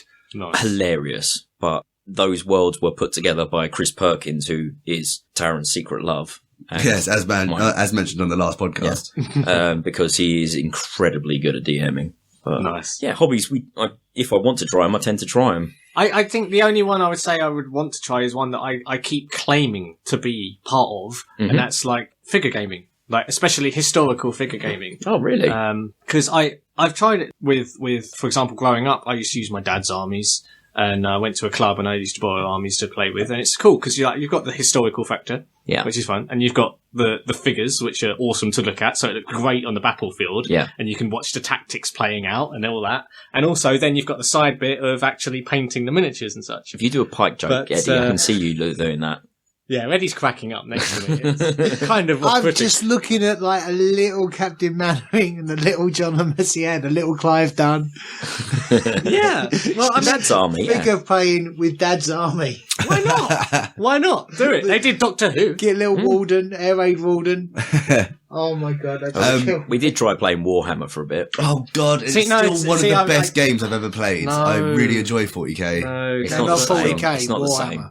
No, if you're going to do Not Games 40K, Workshop, you want to do Warhammer. the Nah. specialist games. You want to do Blood Bowl. You want to do Mordheim, Yeah. Necromunda. I tried Blood Bowl. Blood Bowl so much, and Blood the rules Bowl's are a little amazing. bit too. I really struggle with in-depth You rules know- like that. You You get know- used to them, but You know the rule in Blood Bowl that if you cheat and it goes without a turn without being noticed? yeah, nothing happens. I yeah. abuse that. Oh yeah, yeah, That's that's half the game. That's half the like, fun. I It's give all, up on the the thing is game. about I Blood It's in Bowl. context as well, Yeah. because that works in the game. Exactly. Blood Bowl is all about the theme. It's all about having fun. It's not about Which following for listeners rules. who don't know Games Workshop games, this is basically American football played with humans, orcs, elves, and all that Yeah. kind of stuff, all just out for each other's blood. Yeah. There's rules about disemboweling people and all this kind of shit. Sometimes you remember that there's a ball and an end zone, but Yeah, it's mainly about beating the shit. Yeah. That is purely a side game, right? that's just for the elves. No, Yeah. you know. No, else I- uses Fucking them. elves. If I honestly had the money, I'd buy a 5,000 point Necron army. I'd pay some motherfucker to paint it up so I can mix and match it and just occasionally just walk into a Games Workshop and just have a games evening. See, the Because I do problem is- really enjoy. Every time I see Never Necrons, get it. I don't want to play like Warhammer anymore. I just want to recreate Terminator scenarios. That's it. I mean, like Just you see bowl them- into Games Workshop, smags through the door, go just, there's a storm coming. Yes. They're so much cooler than Terminators. Nah, they're not. They're Egyptian Terminators, goddammit. Oh yeah, they keep changing it all up, don't they? I remember like when I used to play Warhammer Fantasy, or say I played one game. When I used to play Warhammer Fantasy, it was the undead.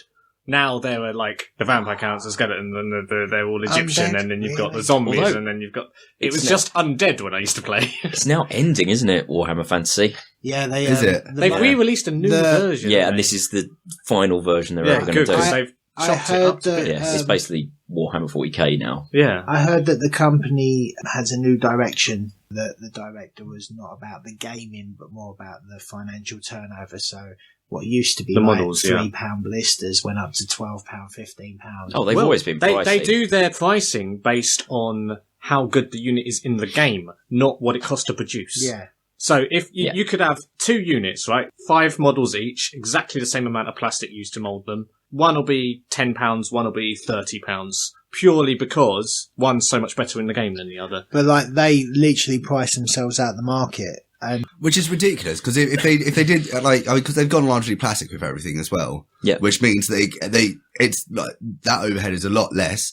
So Yeah. they should just charge less for it, and then Yeah. people will just buy more because when you're that deep into a hobby, you will just buy And more. lots be of other honest. figure gaming companies do that as well. Yeah. They're the exception. oh, but the best bit was they got the franchises for Lord of the Rings and the Hobbits, but they only got the franchises for a set time. Yeah. Which meant Stupid. that they made a game, they launched it, they launched expansion And couldn't packs, keep up with it, yeah. and then literally after the time frame ended, the rights reverted back, and they went, "No, don't sell anymore. Destroy everything you own."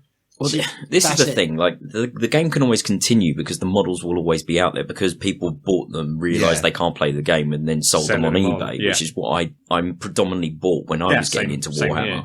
because nothing gets paint off like Dettol. Yep. Soaking Yeah. models in Oh. Dettol and scrubbing them off. That was actually really fun. Yeah, you That got was to the be fun careful bit with of nail painting. varnish. It gets them off quick, but if you leave them to soak for too long, they just And go melt. melting. Yeah. yeah. Anyway, so Well, we're geeks.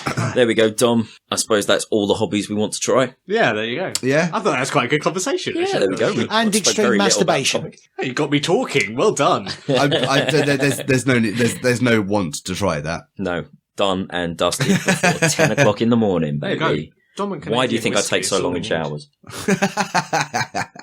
Where'd you get the bandsaw plugged in? Extension you're up. cord. Let's have a new topic. Right, so Look at Chris being a host. Wow, that whiskey's kicked in, isn't It it? really has, yeah. I get cocky when I've been drinking. We're gonna start fighting. right, so this is one from the host pot. There's no host name. What is your definition of being a grown up and being old? Mortgage and kids. Is that grown up or being old? Both. Okay, so what we're going to say, grown up is probably before being old. Yes. So no, I don't. I think the two are mutually exclusive. Like, my definitions would be being old is being unable to get out of a beanbag chair under 30 seconds without a lot of groaning. right, that's a pretty good definition. That's, to stand up generally that's without my groaning. standard of old. Being mature, I know it's boring, but like it's basically owning your shit, like not missing bill payments. No, I have to disagree there. I've had a mortgage and I still feel like I'm 17. But in your defence, you look like you're 17. Thanks. I'll take that as a compliment. Take it as gospel. I thought I looked a lot younger than that. I got a bit nervous when we handed you alcohol. Yeah. yeah, no, I don't think the two are mutually exclusive at all. I think being grown up, you're finally grown up when you've left behind all vestiges of youth. Being old is just something that happens with time. That's just like you can grow old without growing fair up. enough. However, I like that. like you can be responsible without being grown up also, I feel. Because you can still be young at heart, but still know you kind of got to get this in. You got to get that sorted. But you still be kind of a child at heart. Still geek out over ridiculous things. Still Talk about Warhammer on a fucking podcast. Yeah, and be able to relate to children as well. You can relate to children. love relating to children.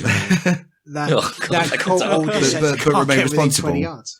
Well, I'm an uncle. I was recently at a wedding and I spent basically the entire wedding just playing in the garden with all the kids, just because I found that more fun than sitting in talking with the grown-ups. Were you invited to the wedding? Yes. Or did you just walk in and start playing with It was the my kids? cousin's wedding. Okay. It was fun.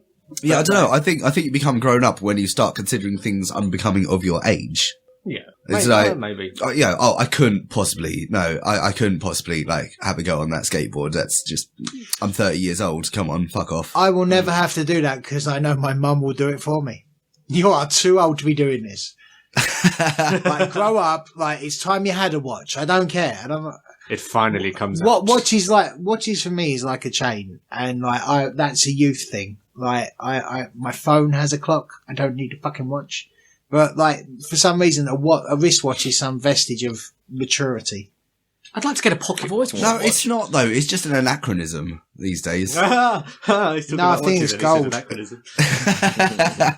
Because phones, that'll do. Watches are just an expensive thing that's there to be broken. Yeah, but she bought me a big flashy gold watch, and it's lovely, and I adore it to bits. It's solar powered and all the bells and whistles. But And it works 8 am I hours a a gold day. watch person? Apparently so, because you are wearing a gold watch. I Yeah, have you are to, now. otherwise I'll be told off. But I've always thought myself more of a pocket watch person. to I be think honest. that's the opposite definition of being grown up. Worried about being told off. Yes. There you go. Guys, you've is it. you've known me quite a long Spot time. on. There you go. That's the Tom's definition of grown nailed up. it. I And live then in fear of being told Beanbags off. for growing old. Being Yeah. old. Yeah. Yeah. There we go. We've defined it. Fuck yeah. What do you mean? Both of those were mine, motherfucker. I mean, I'm still terrified of being told off by my one, by the way. I'm scared of being told off by anyone. It's weird. Well, and all right. We didn't define it. We peer reviewed it, so it's now acceptable. I mean, I'm I clearly need to defend my thesis. I'm clearly starting the process of getting old. Hypothesis. I'm not. One could argue you started that at birth. Well, yeah, but I'm not completely grown up at all by any stretch of the imagination. But I'm clearly getting older because weekends are getting harder to get over, and I think Yeah. that's the age thing going. Do you know what, dickheads? You've been doing this for so long now. Maybe stop being a dickhead quite so much. Or grow up and stop being a pansy and just get on with it. That's always been my attitude towards that. I've always found the opposite. I've always found that I have to get over the week to enjoy my weekend. Oh, really? You aren't doing weekends well enough. No. See, what you need is a little more reckless abandon. Yeah. Reckless abandonment. Talking about hobbies we should take up. Yeah, there we go. I'm going to adopt reckless abandon. Is that a pit bull or a snoozer? No, That it's would just be a badly named great child. name for a pit bull. Well done. What, reckless abandon? Reckless abandon. Well, I've already told you about my name for a cat that I want. 7. No. It used to be I wanted 2 cats. I wanted to call them Seven and Oblong. Oblong. Yeah. Well, I mean, oblong purely because it's a word adults don't use. It's a child's word for rectangle. And 7, I don't know, that just tickled me. Now I want one cat, a nice black cat. I'm going to call him Solitude. And I just like the idea of people going, "Oh, hello, Solitude." I just want a dog called Liam Neeson, so I can say, "Liam Neeson, stop shitting on my carpet." Cool. Yeah, I mean, I don't know. Oh man, the point at which I'm grown up, that'll be a sad day. Hopefully it will be a never day. Because I'm just hoping that there'll never be a point where I'm just going to be going, "Nah, I'm too old for that. I'm too old for that. I'm too old for that. I'm too old for that." No. Like, I'll always, I'm hoping to always maintain a childish spark. There's that, what's that? I forget that I've studied in English. There's that poem about getting old and I'm going to be rebellious and I'm going to run my cane when I'm old, I'll wear purple. Yeah. It's my mum's favourite poem. It's a brilliant poem, and my aunt's. As it's every woman's favourite poem. No, but it's, it has a good message to it, you know. So yeah, that is a case of growing old and not growing up. There you go. Yeah. Proving it's not mutually exclusive. Or they are mutually exclusive. Yes. Sorry, how do I that out? So yeah, I guess that's it. I'll be old. Hopefully I'll be old when I'm dead. I'll be dead when I'm dead, but I'll be old slightly before I'm dead. And then I'll be grown up never. Actually, yeah, I'm not too worried about getting old. Yeah, I've always been in that mindset though. Hence why my weekends are so full of frivolity. And reckless abandon. I haven't heard in a while. Anyway, so Taran, thank you very much to whoever put that one in host. Yeah, what was that question I missed? Define growing up and being old, which we actually did. So that's pretty good. Would you care to guess? Is it CSB? It is indeed. Hello, You're Dom. Right, Dom. 3D I really need to submit more. Just Dom is on it constantly. Everybody submit more, seriously. Ricard told me today he's going to put some in. I'm going to sit, when I get home from this recording, I'm going to sit and put in many topics. I'm going to say I'm going to do it, then forget to do it, and the next time I'm over go, "Oh yeah, I forgot to do it." So, Captain Sickbeard asks, 3D printing, is it the future or just a fad? When you can 3D print a prosthetic limb, it's definitely the future. It's definitely the future. Yeah, no, they come up with all kinds of uses for it. Oh my god, the stuff they're coming out Germany with. has been in the process of 3D printing houses. I know! And they can piece them together like Lego. It's crazy. Obviously, there was a dude the other day who cement 3D printed a castle, which is basically like a little kid's playhouse, to be honest, but it was still fucking impressive. And they're beginning to use organic materials now as well, aren't they? I believe. I'm pretty sure I heard some organs or something? Was it? Yeah, like maybe. Cartilage and stuff. I've heard some stuff about food as well. But it all comes down to like the limitations of what you can use as printing stock. Yeah, basically, yeah. And like, as long as you can figure out a way to do it, I mean, feed the world. So hang on, yeah, our 3D printers like the primitive versions of like the food replicators from sci-fi. Yeah, I mean, I suppose so. Who knows? I mean, it's very much so, isn't it? It's like, yeah, we've got this stock to work with. Order this, and then there it is. Albeit it takes some time at the moment. Oh God, is AutoCAD going to rule our future? Are we actually going to have to like model these Yay! things? Everything can be like ever so slightly a millimetre out. Oh, I love CAD. Oh, Autodesk. Well, going back to our previous geeky conversation, people have started printing their own like war games models. Yeah, they have, which is amazing. Like, it's so much cheaper than fucking Games Workshop. What the fuck are you guys doing? And you can design whatever you want. Yeah, you just got to learn to 3D model. Well, yeah, there is that. Oh, it's not too difficult. Or you can get someone to do it for you. Yeah. So there are those websites out there you can submit 3D models to, and they print them for you. You know that as it goes on, it's going to be like web design. Web design used to be a massive thing, difficult. You had to know all the code. Now you can just pay a subscription. It gives you all the tools, and you can just boom, boom, boom, easy overnight. I've done a website. I'm proud to announce that SquareSoft is now sponsoring our podcast. Well, yeah, no, it's not. SquareSoft is now SquareSoft game. No, they're now Square Enix. SquareSoft is something different now. It's a spoof version of Squarespace. That was the joke I was making. How to kill a joke. Step 1. The laugh. 3D printing. I am still blown away by something that was done ages ago, which was a complete model of the Sand Beast. The Sand Beast. The free-flowing android that's just powered by the wind. Oh, yes. These are basically constructions that are completely wind-powered. No, they're not 3D printed, though. They're just kinetic models. They are, but the thing is they created a pattern to create a 3D printed Sand Beast that came out ready to go. The only thing you had to do was separate a propeller and pop it on. And the nub was already there. So the whole thing came out ready to go. Pop a propeller on, blow wind from it. Nice. And that Could you 3D print a propeller? Yeah, like the propeller was just to the side when it finished. They just literally picked it up, popped it on, and it buggered off down the road. That was amazing and beautiful. And like, I loved the original designs from Amsterdam and stuff when I saw them, from Holland, I should say. So when I saw that completely blew my mind because it's like printing joints. Yeah. And connections and like that's amazeballs. But like robots. But like going on from like replicators in sci-fi. I was listening to Matt Myra. Matt Merritt. Yeah. Who does a couple of podcasts, and on one of them he's a bit of a Star Wars geek. And they brought up the subject of the replicator.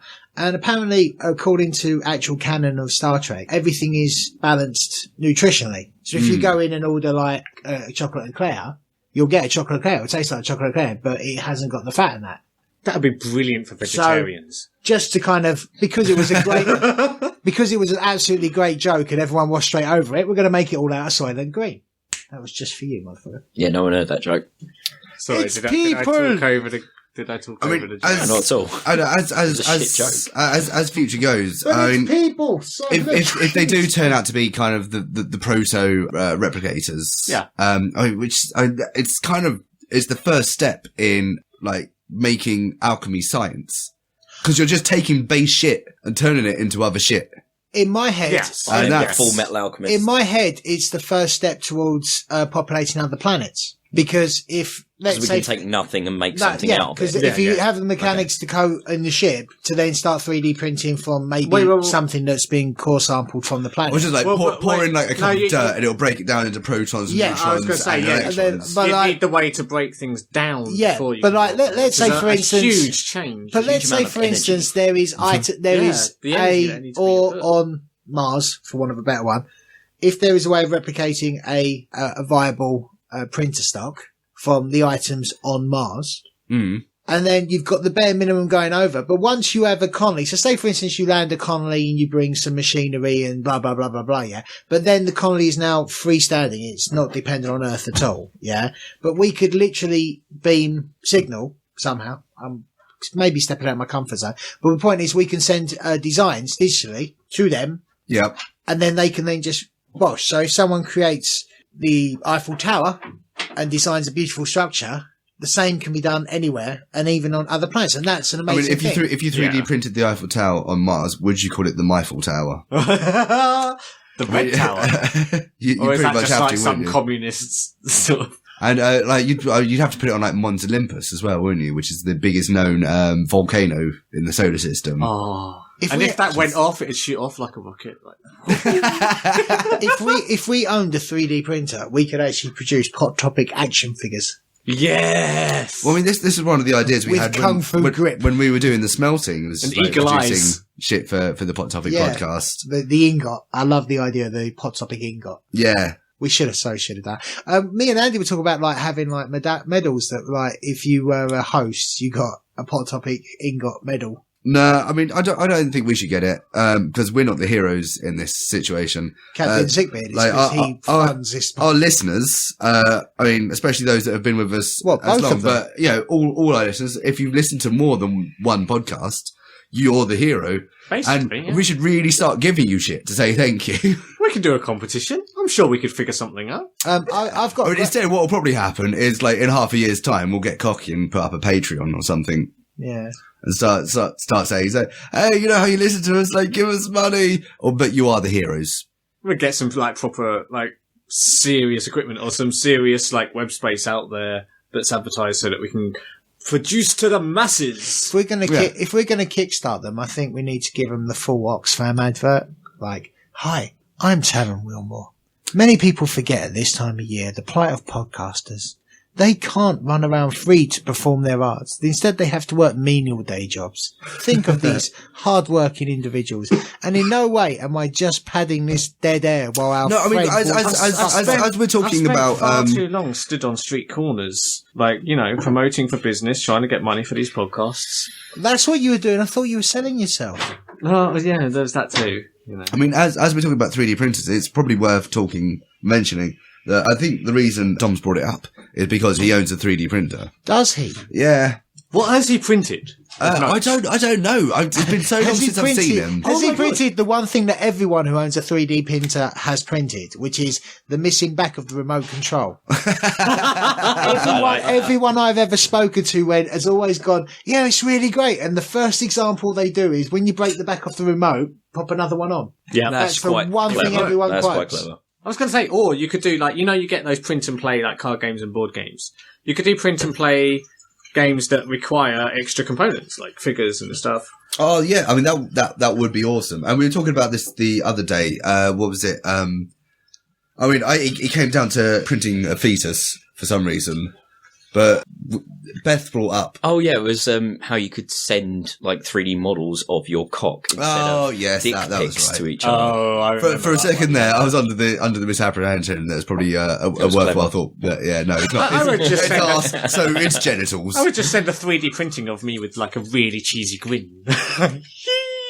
Oh yeah, it'd be brilliant for like bachelor parties. There's bachelor parties where everyone wears a mask of the person's face. Having a 3D printed mask of the bachelor's face. That would be freaky as fuck. That'd be like V for Vendetta shit going on. But I don't know. Awesome. I think I love it. I love a good masquerade mask. I've got this feeling that good. 3D printing could could happen in like spits and spats in the same way that maybe virtual reality is doing, because VR came out in the 90s. But now you can 3D print a VR headset. I've seen it online. Oh really? Oh, wow. It's one that just holds you. It's like a Google Cardboard or Tom, could you VR. watch on those VR goggles and pretend that you're virtual reality creating 3D printing of a VR goggles? You could. I forgot to say something that I did this week. Go on. So I'm reporting back from last podcast where we were talking about the weirdest wanks. Yes. I have tried VR porn. Oh. It's not bad. It's more the quality of the porn, but it's not bad. What the weird and also kind of awesome thing is, okay, I'm going to spell it out. 2 girls sucking a penis. Okay. Point of view porn, basically. Right. It's like having a GoPro cam on the dude's forehead. Right. One of them stood up and then whispered in your ear. That was really weird. Oh no, stereo. I was like, oh God, what the fuck? By the way, I wasn't wanking at this point. I was just watching it. But it's just like, that's really weird. The weirdest thing I've realised is there's a lot of girls' interest stuff, which is a female body having sex in point of view. Oh. Is that girls' interest or Taz's interest? It might well be. That's something very different, isn't it? Yeah, it almost felt like, shit, I've just had a sex change, and now this is happening. I don't know what this feels. This is really bizarre. This is like an out-of-body experience. How does it work? Because you haven't got like a full-on expensive headset, have you? No, I've got Google Cardboard. So is it... So there was 2 different sorts that were easily accessible for free. Right. You can pay to get more, I think, but there was one that was 360 degrees, and you just like turned your head, and it was kind of a little bit like Street View. It was kind of not quite 3D. Yeah. It looked like flat images pasted around together, you. Yeah. Most of it seemed to be just a fixed camera. So if you moved your head, the camera didn't move. It was just a video playing in stereoscopic vision, which was, girls whispering in your ear. That's kind of nicely weird. But yeah, there we go. Fair enough. Do you know what? I'd love to try that out with a video. Have you ever seen one of those videos where it's just it's POV and it's just a woman giving the dude shit as she's giving him a hand job? Oh, like dom stuff. Yeah. I've always found those highly entertaining. I find them so funny. It'd be wicked to see that in VR. Just a woman just abusing you. I can do that already. My girlfriend's inside. There's that even weirder stuff where there's like the POV stuff and the woman's there, but like there's no guy. It's just the woman on her own, and it's supposed to be from your point of view. Yeah, it this doesn't is kind make of sense. that thing. Yeah, it doesn't make sense because you're like, well, hang on a minute. That sounds a clearly a girl body on their own. experience porn. Yeah, basically ghost porn. Would you do VR porn 2 girls 1 cup? Oh god! I'll give anything a try. I would never watch that. How far away do you think we are from VR and endoscopies? Endoscopy. Endoscopies. Oh, exploring someone's bowels? Yeah. Like in a space? Yeah, exactly. Oh, gosh. In a space, but a lot less cool and a lot more anal. And also in a lot, like such a stop-start motion with the... Hang on. I would imagine it would be a lot like the worms in Dune. To take it to a slightly more like Savoury? savoury, yeah. Take it to a more savoury note. You could do it Salty. for when they do the what is it? When someone has a heart attack and they put a wire Keyhole up your vein. surgery. No. They put a wire up your vein, usually from like the armpit area. And it goes into your heart. Oh, it goes up your thigh. My dad had. Oh, is it your thigh as well? It's I knew someone that had it through their armpit or something, but yeah, it basically it's exploring up like the artery angioplasty into the heart, and you can see all the valves and shit Angiogram. from the inside. Oh man, I would love to see that. That would be so fascinating. It would be really cool. Aren't you? Sorry, You're quite twisted, really, aren't you? yeah, a little bit. No, not at all. I mean, I want to see inside you. Again. I'll get a flashlight and a wetsuit. I'll get a flashlight and some calipers. Well, it's just it's such an alien environment because it doesn't look like a real thing. What do you think my rectum is on there? Like Sigourney Weaver climbing out. Damn straight. It's an alien environment. It's just gonna, You got the something's joke. gonna burst out your chest inwards. Whenever I make a joke, Toes goes, "Yep." Are you talking about a reverse John Hurt? Yeah. Bursting in. So, yeah, you 3D got printing. you got a 3D camera on a bullet. Oh god. Oh wow, that'd be something. Yeah, to Sniper Elite. There's a I game was for that. Yeah. I was going to say something. Do you I think I reckon you probably could do shouldn't say like on the radio. porn, which is POV of a face hugger? Oh, I don't know about porn, but you could probably just do that. I mean, if you wanna wank, mate, if you want to wank off to it, then No. The point is that the face hugger is fucking your face. That's the point of it. Right. So Down it's your throat, very you definitely can't porn. breathe. Have you ever seen the footage? There'll be a camera implanted in a vagina, and you just see the cock coming in and out, No. in and out, in and out. Yeah. And then after a while, it'll kind of stop there and just go blur.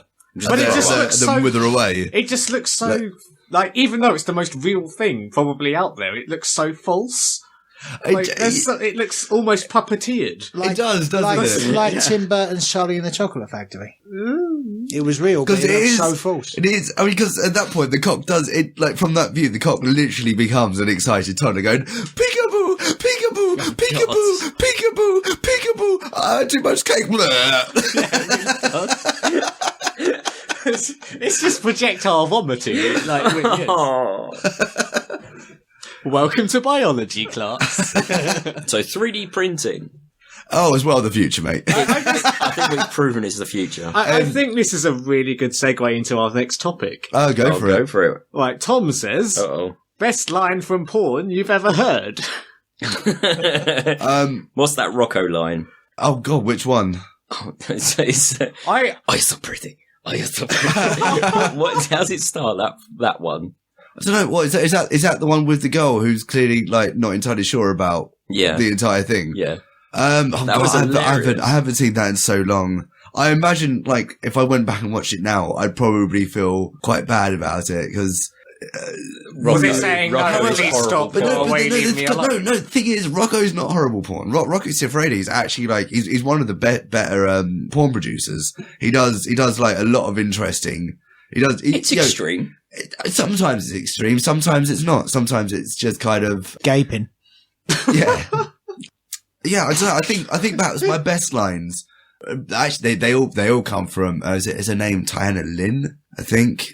There was a video that Darren put past my way once called Flower Tucci's Squirt Party or Squirt Power or something like that. I love that you're focused on the correct God, title. I can't remember. No, it's important to know because it's a fantastic video.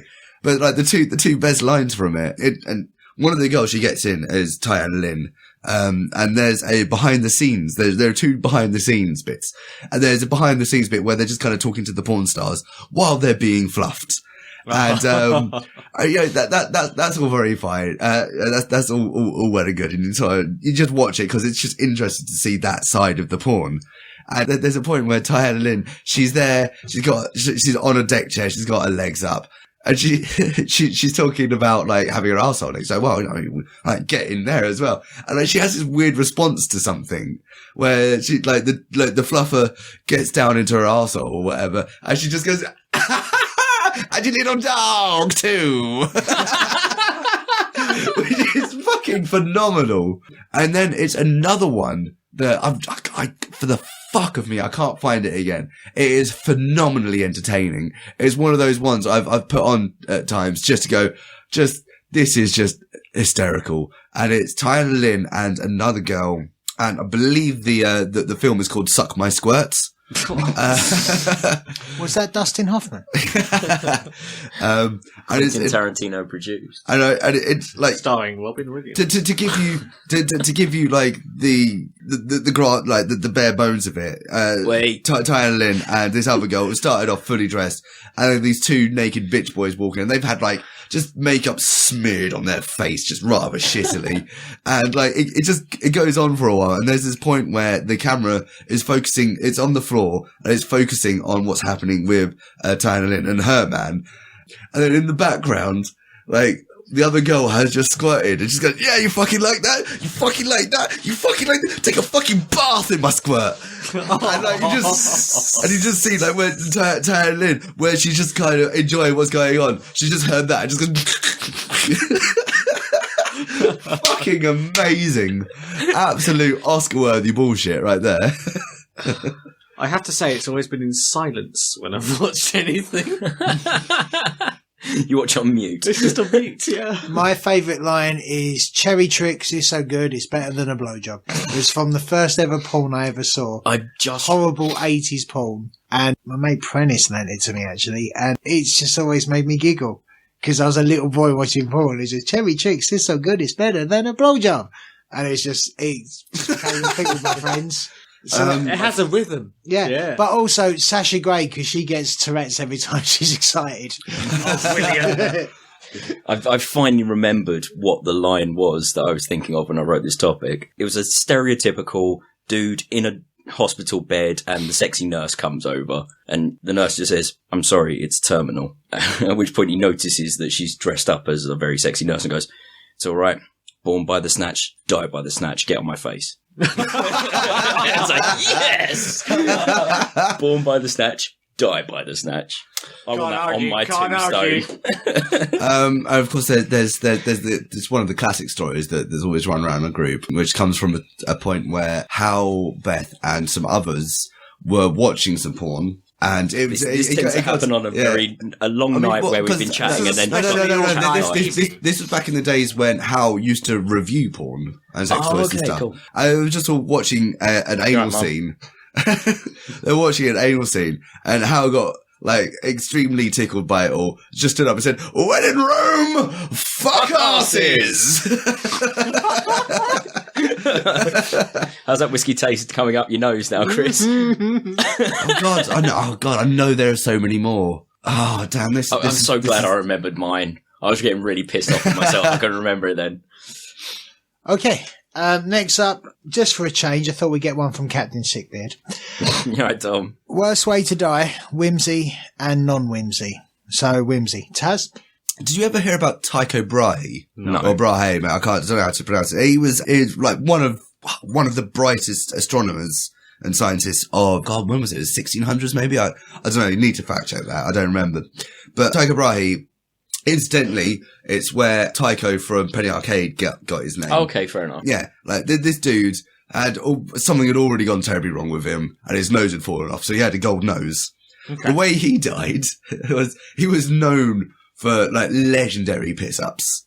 Okay. But still remained like a fantastic astronomer. And just like the way he died was in one particular piss-up, he was too busy having a good time. His bladder burst. Jeez. And that's how he went out. That sounds awful. Can I just say, my worst way to die, is that the actual most physically painful way to die, or the most embarrassing way to die? Oh, that sounds like both. That sounds awfully painful. Dude, if you come up with options for either, I was gonna say, for both real and whimsy. I would say the worst way to die would be to be stuck bollock naked in a contained box, slowly filled with cement, non-windy. I don't know. Yeah, no. Actually, being buried alive has to be up there. For one of the worst. I would think something along the lines of being tied to a stake or something and having a small chunk ripped out of you once every 20 minutes until By a bird. That's pretty bad. That's pretty bad. Who was the Greek? Yeah, that's what I was thinking of. The guy who had his liver picked out every day. Whimsy-wise, I would say eating oneself from the feet up. Only because it'd be really hard to start. It'd be really hard to finish. I'd say being raped to death by Mr Blobby. Again? Blobby. Oh, God. And just as a quick interjection, go on YouTube, look up Mr Blobby Greasy Rampage. Yep. Or look up Mr Blobby Blobbyland. And wait, there's this guy who investigates what was Blobbyland. No. He's just a guy with like a camcorder. It's like almost like a found footage thing. It's you think it's real, but then until you realise that towards the end it must be staged. But no, they actually did have a Blobbyland, like an almost theme park like. So he goes there and it's all abandoned, it's overgrown and shit. So he's walking around like these blobby houses, going, oh, look, we're broken in, it's really creepy, vines growing everywhere, dark, oh, look, there's a fireplace, there's a dinner table and stuff. And so it goes on. And so, like, 13 minutes in, when you're in your comfort zone, you're thinking, oh, this is boring, when's it going to get to interesting stuff? He just turns around. He nothing sort of signals it or anything. He just turns around, and the window happens to be in shot, and fucking Mr. Blobby's standing there, and the guy just goes, oh shit, and it just suddenly turns into Blair Witch. Did it turn out that it wasn't actually Mr. Blobby, it was Mr. Blobby's daughter? It's like Camera Shake City and screaming and dropping on the floor, and it's brilliant. It's so good. There was an article I read recently about actually one of the worst methods I've ever heard of killing someone. I can't remember the name of it. It was employed by, I think, maybe the Byzantines. Okay. Or kind of period, people of that era and area. Dark Ages. Pre-type biblical times. Byzantines is Dark Ages. No, it's not, man. No, we're talking Hannibal. No, that's pre-Byzantine. Sorry, I'm a history freak. The Byzantines? Byzantines. No, they were rocking it alongside the Hebrews. In like the classic Jerusalem, weren't they? It's my favourite I'm thinking of the Babylonians, aren't I? Babylonians, right? Fine, yeah. Sorry, my bad. Babylon. But get it right. Well, one of their methods. I really wish I could remember it, but it was something. Babylonians or Byzantines? I'm really confused now. It's that old. So Babylonians we'll go with are like Babylonians. the Middle Eastern pre-Iranians. Tom, just wait a second. We'll move on to the seas. Cool. But yeah, like their method of execution was they would kind of lock someone down into a tub and then just keep feeding them milk and honey, and then eventually they'd start shitting it out and start vomiting it. But then they'd just be in a tub of their own shit and vomit, and slowly, like they just start being to death. Yeah, and also get eaten by bacteria and maggots and just all kinds of stuff, and slowly just die off that way. That is amazing. That's so imaginative. Who thought that up? Honestly, sick, twisted motherfucker. I don't know. There's also the other one about the bamboo executions, about just having bamboo grow through you in a day. There is that, there's the impalement where you're just sat on a spike. Yeah, and over days and days and days, it slowly impales through you as gravity slowly. But it doesn't come you down. through your head; it actually comes through your clavicle. Well, yeah, but so that you can then survive. Well, yeah, that's the thing. Like you slowly slide down this pole. But you don't want to survive at that point. No, you don't. Museum of Torture in London, and this is what Vlad the Impaler is very well known for. That shit's all pretty. I think essentially being tortured to death is probably the worst way to go. To death, I mean, my personal my personal preference would probably be to be put in the Iron Maiden, because Bruce Dickinson can still do it. Did you know, historical fact, that wasn't actually a it was never a thing. Medieval times. Yeah, but it was a fucking joke. Leave I him know, alone, I'm man. just being... No! It must have been used at some time. We are a history Maybe podcast. 2 minutes to midnight. Excuse me, I quote. Excuse me, but I quote. You're quite correct. I can actually quote a time when it was used as a form of torture. Okay, good. Bill and Ted's Excellent Adventure. No, they just air guitared to it. No, he went down and literally fell out of a suit of armour that was still completely in perfect place, which was weird. And then he hid in that, and then he got put down. They didn't get put in it. He just said take them to it. I know my Bill and Ted 2. No, it's Bill and Ted 1. Yeah, but alright. Who's excited for Bill and Ted 3, motherfucker? Fuck yes! Did But no you know George you can't actually you can't die by being submerged in lava? What? It's too thick. What would happen? You can't actually be submerged. Oh, You no, can no, float no, on no. the Would it surface not or- take- just take a long time? You will land on it, and then it'll kind of dimple a little bit, and you will burn Combust. long before you go under. Oh, wow. It's that thick. What if you're in a bath and it's poured on you? Well, I mean, I More like suppose being in that. Okay, now we're moving. I'm really now we're being a moving dick into the in this whimsy. podcast, aren't I? now we're moving into the whimsy Then portion. you wouldn't be submerged, Yeah. you would be drowned. You could drown in lava. Oh my god. We could breathe it in, but you'd just burn your No, lungs. because they've recently dug up bodies at Pompeii that have perfectly preserved teeth, which would mean you wouldn't have swallowed any of it. Oh no, because it would have damaged your teeth. That's not lava though. That's pyroclastic flow. Oh, that's different. true. Oh, it's you like fool, how could you stupidly hot confuse ash, those? isn't it? Yeah. Liquid and everything. Mud mainly. Gases. And... Which I mean, oh God, I don't That's know. still one of the places in the world I most have to go. I've never Pompeii? been to Yeah. Pompeii. Yeah. I have to go there. Naples. Napoli. I can see your Naples. He said, grinning. I'm just wondering about the irony. I was born there. So whimsy then. Whimsy. Okay. No, Okay. if someone could hit you with a ray that turned whatever cells it hit into saw blades, I imagine that probably suck. Or candy floss, that'd be worse. You'd die as a pile of candy floss. Oh God, I'm so pasty. It was amazing. I put it back in. Oh, I swallow and it comes back out. Okay, what about if someone put in a subliminal message in your mind? You have an itch. Oh god, no. Scratch yourself to death.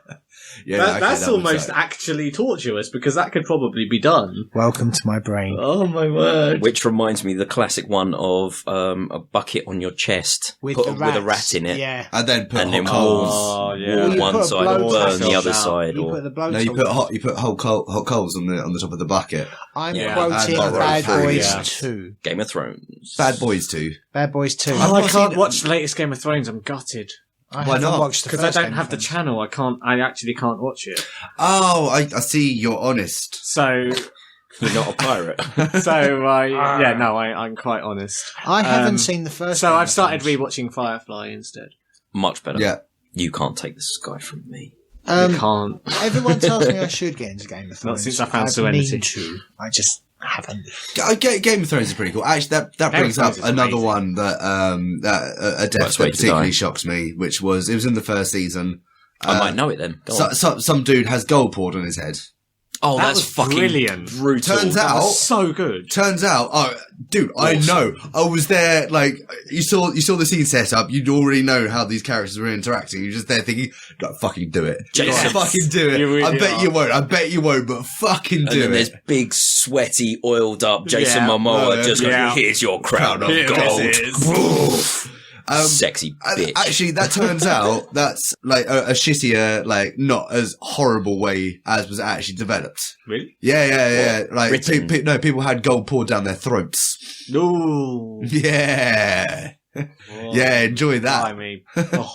I'm That guessing sounds- Mayan. I don't know. I'm thinking no, there's, Roman. I Okay. think. Yeah, there's all sorts of ways in Game of Thrones you wouldn't want to die. I wouldn't want to die by poisoning, for a start. That would be slow and painful and nasty. I wouldn't like to Yeah. get my head exploded. Well, Sophie did Sorry, buy us this spoilers, just in 1.75. case you weren't aware. Sophie did buy us this whiskey to drink. I mean, don't take it there out we on it go. that much. It does taste like Some fucking poison's poison. fun. Nice. I'm really drinking loads of it. It's Well, I'm going to finish the teapot now. oh, I have to refill the tea. Well, we have been refilling it partially. We're halfway through it.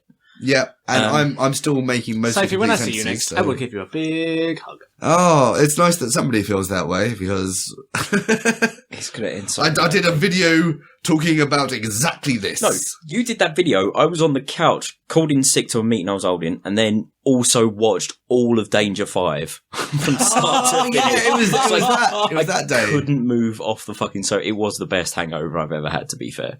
My hangover show is Doctor Who. Mine's Third Rock from the Sun. Oh, that's brilliant. I haven't seen that in a long Or time. Frasier, if I want to think.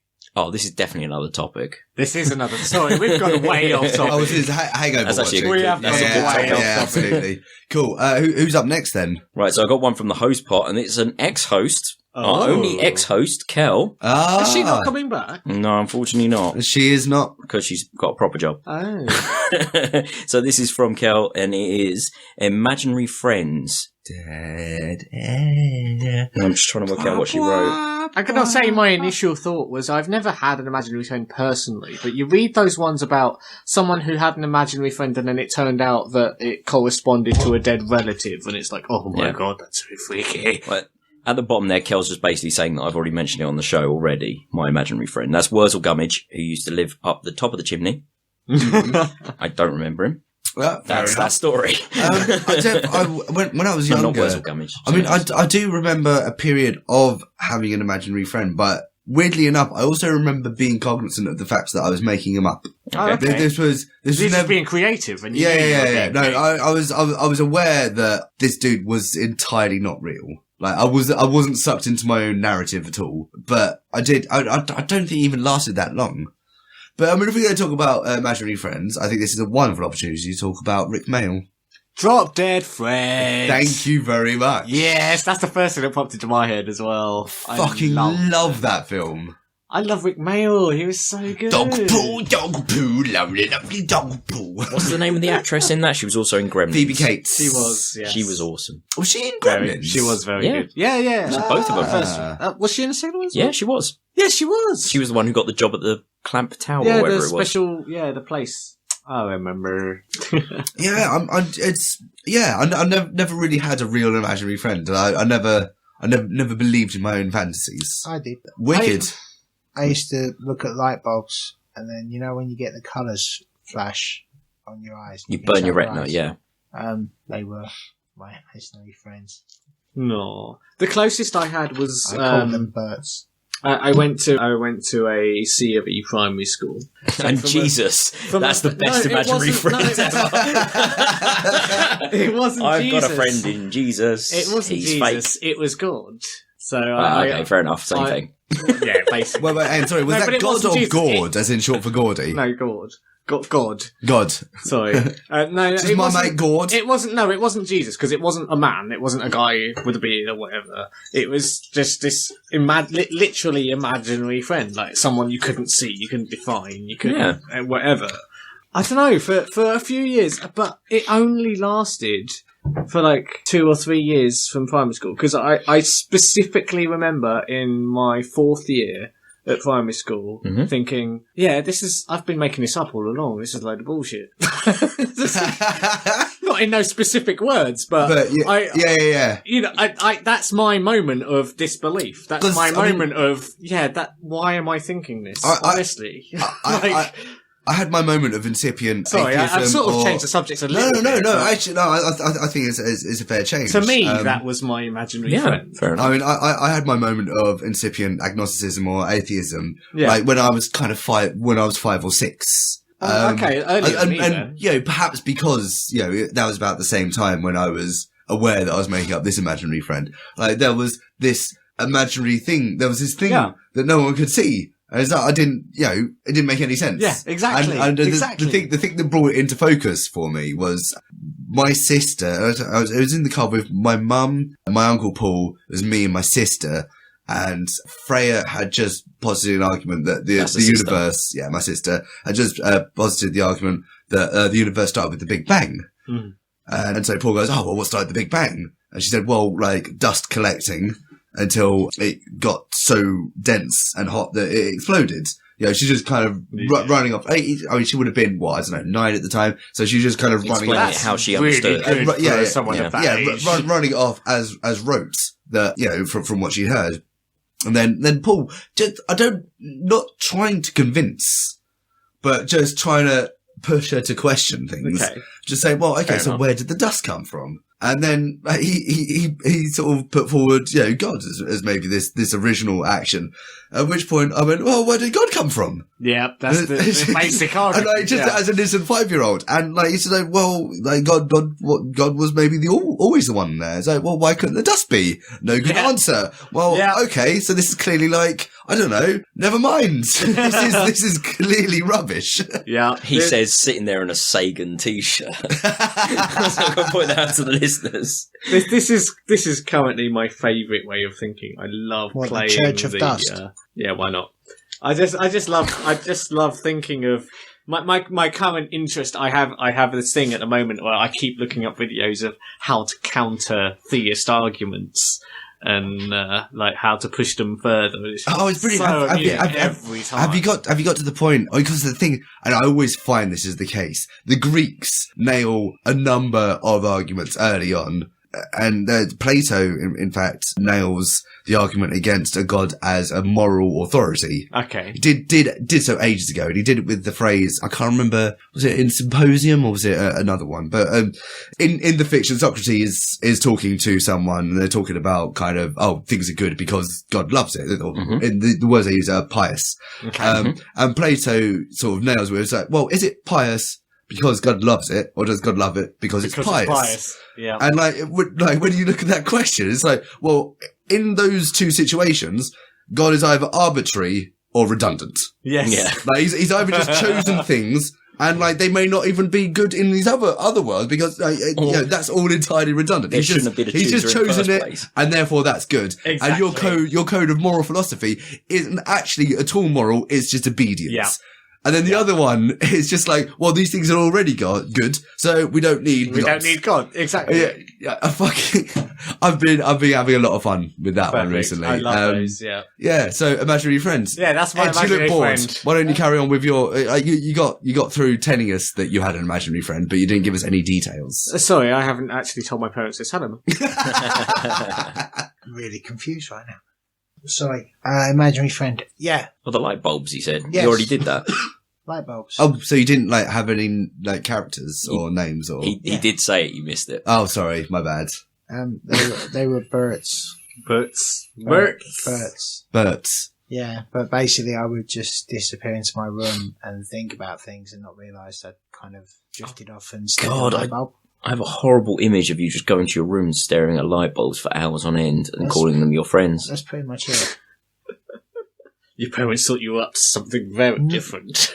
No, they were literally just Calling a doctor. No, calling an exorcist. No, they were just I'd come and ask questions. They go, where'd you learn that? I'd be like, birds. It's basically my way of processing information, was just to stare disjointed into space, and where the bulb was directly above my bed. So I'd always have these. So it's just really an explanation for your thought process. No, they were my friends.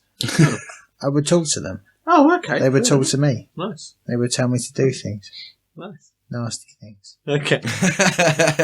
I mean, I definitely Some made people just did those anyway, so you're a step ahead of them.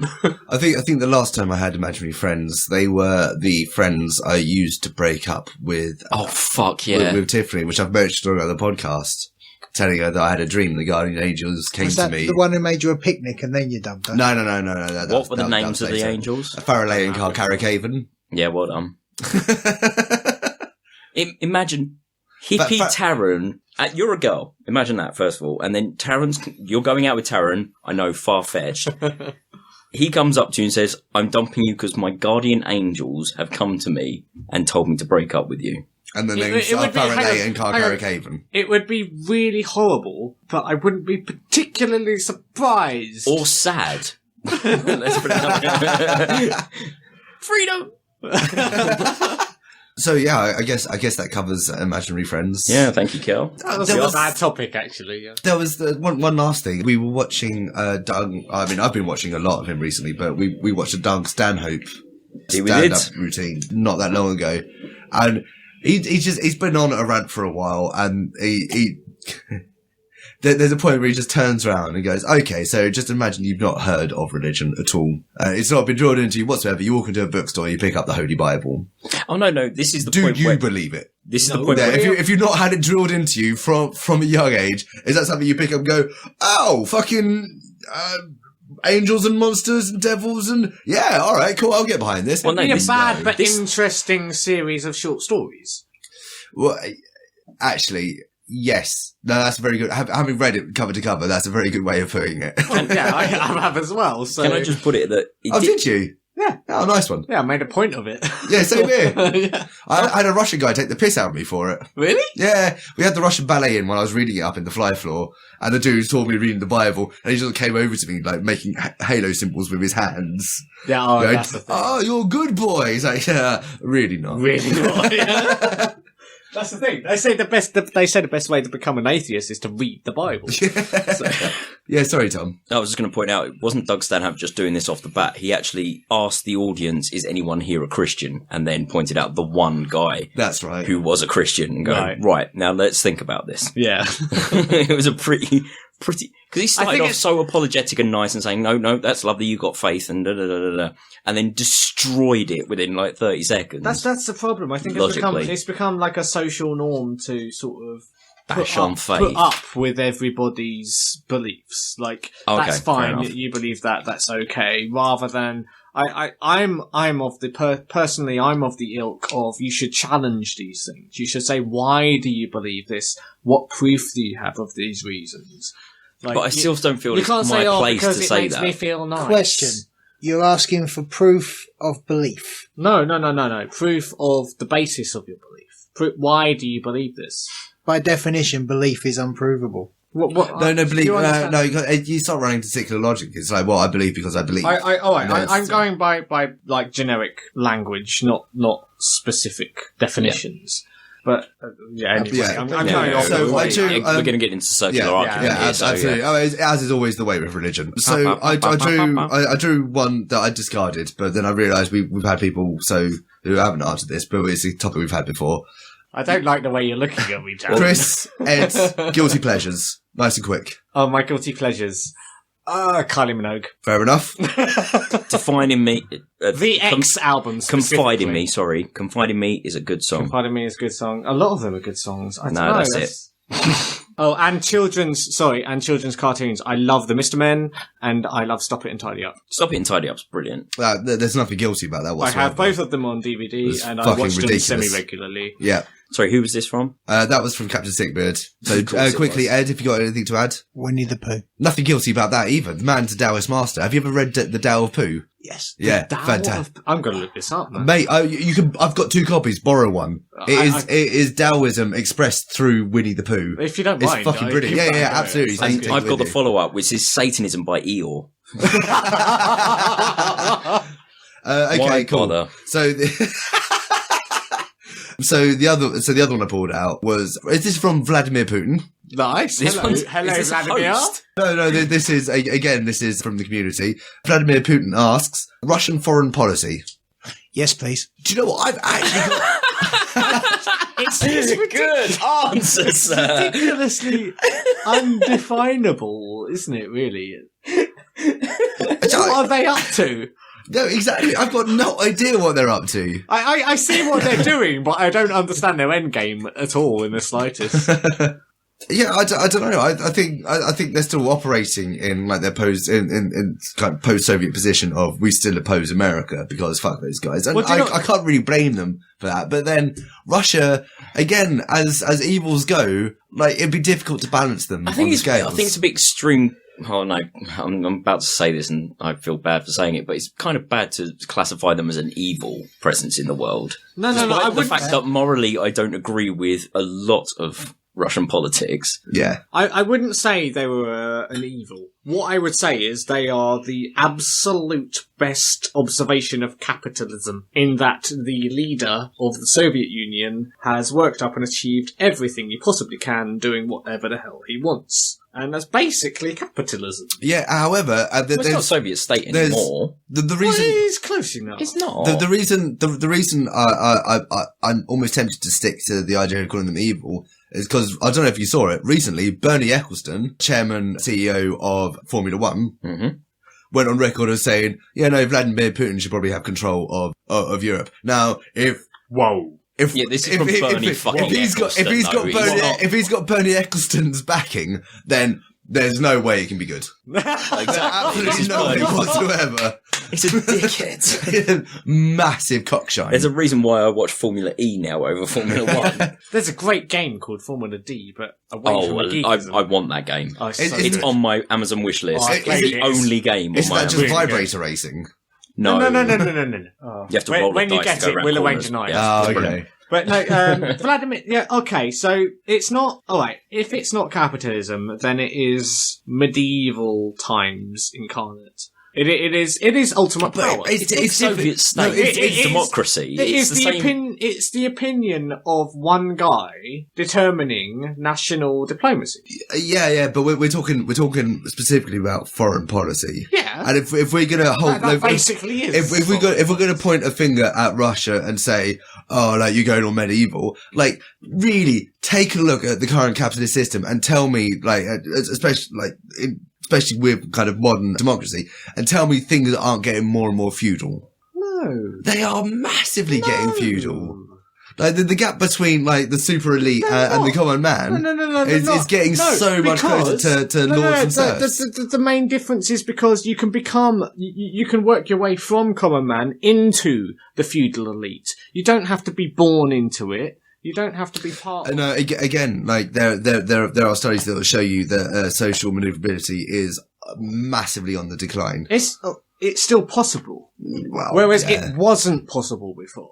And we're making progress. However, it being slower than we would like to accept, it is still progress. And of course, the other thing Putin has done is that his career has been being elected as prime minister and then making himself the president and then going back from president to prime minister, then passing some legislation which cancels some bullshit, and now he's just like president. I'm not following this. It's ridiculous. His manipulation of laws is ridiculous. It is like I can't explain it well enough. It is several hundred layers of bullshit. It's just think of Caesar declining the crown. It's the same thing. Yeah, I do. Russian foreign policy. Let's get back onto the topic. Yeah. So much of it just seems to be designed just to go, like, stick middle fingers up to kind of the West. Yeah, I can't help but take this in context of recent events. So they've blatantly been backing the Syrian Prime Minister, who we are backing the rebels of trying to oust this Prime Minister or President or whatever he's called. Oh, but yeah, don't even get into that, because in backing the rebels we created ISIS. God! Okay, so they're backing the regime we're backing to overthrow, right? But also they're doing these flybys. What's that recent story about? They're doing these flybys of US aircraft carriers with military aircraft. Yeah. Like, blatantly as a show of power, like, look at us. We're like, and the US have claimed, this isn't confirmed, the US have claimed that they are coming in the same strategic sort of deployments as bombing runs. So basically to say, look at us, we can destroy you. Like, we can destroy your influence in the... Yeah, just to show him we can get to you. In the East for the US. And so, like, it's a show of power. We're almost reverting back to the Cold War. Yeah. I don't think we're quite there, mate. No, but it's a step back. I mean, there are a number of these kind of instances where it kind of feels not a million miles off. And just it's flexing muscles. And so much of it is done so Putin could just show off his power to like the Russian people, so they just still love him. It's so much of it is just kind of it's like going to his populace going, fucking check out my balls. It is. It's saying, look, we're still great. Look at us. We're still a world superpower. You have to worry about us. The world cares. We're not nobody. I believe Russian foreign policy should be based around a distinct need to submit regular, and I mean updated on an annual basis, Vladimir Putin topless calendars. Yeah. I feel this can bridge Riding the bears. gaps. Yeah. Ride a bear in the wall. Wrestling bears, that would be great. you know. Kissing bears, everything with bears, and I just think- lots of bears. Bears, all the bears. And I think you should Bears reach and bear out chests. to the international community via the... bear chests. There we go. Oh. I think we should reach out to the internet community of the world and ask for submissions. Photoshops. Yes. Like... Oh, album art sorted. Oh, yes. Vladimir Putin shaving his chest bare on a bare-shaven bear. Precisely. That's it. That's a Photoshop that I'm going to regret agreeing I need to find a place name that starts with bear now. To put them Bearstead. Why don't you have... It's Bracestead, Why don't you but have close enough. Vladimir Putin having his bare chest shaved on a shaven bear by Bear Grylls? Yes. Oh, you're making Nice. this Photoshop even more impossible now. I'm pretty sure I can it can be already done. find It can be done. the shaved bear. If you have seen the Pot Topic podcast Howitzerbug crossover, you have seen the title card. Amazing artwork that is so inspired and skilled that we can pull this off. It'll happen. It's got to be pulled off and posted on the Pot Topic website. You know it will. Mate, Cool. we all done? I think we might be done, mate. Ladies and gentlemen. I think that might be a show. Let's call that it. So, have we got some music?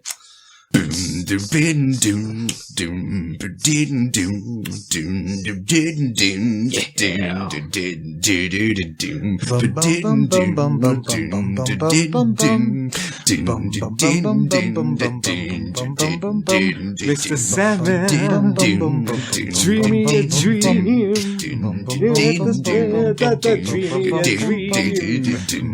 Share and tell a friend about this podcast. Our website is pottopicpodcast.com. While you're there, sign up to our newsletter.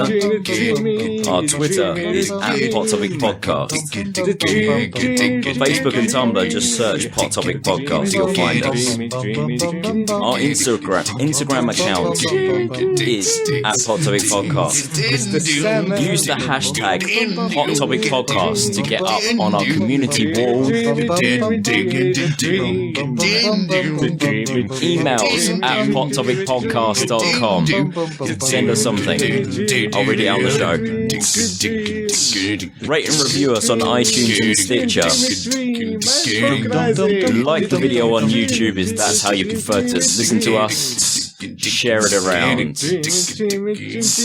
Join our Clash Royale clan. PTP clan. It's just me and Ricardo at the moment. Please come and join us. We'll have some friendly battles. I love you. And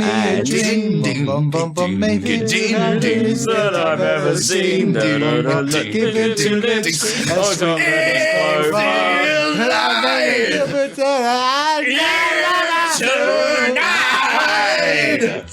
Take my hand off to Bossy Kebab Land. Hey! Thank you, everyone. Good night.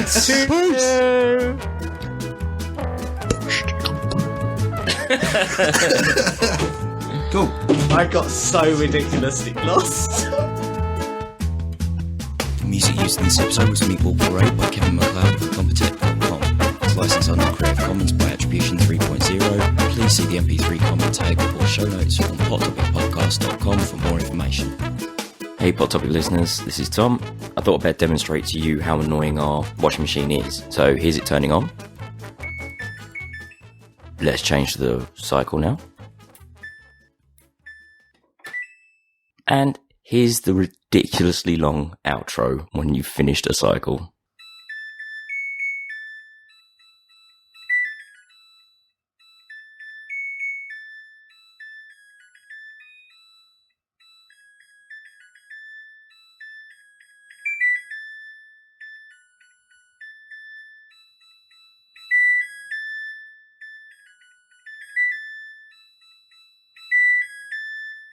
And turning off. In Taran's defense, that was quite annoying. Bye now.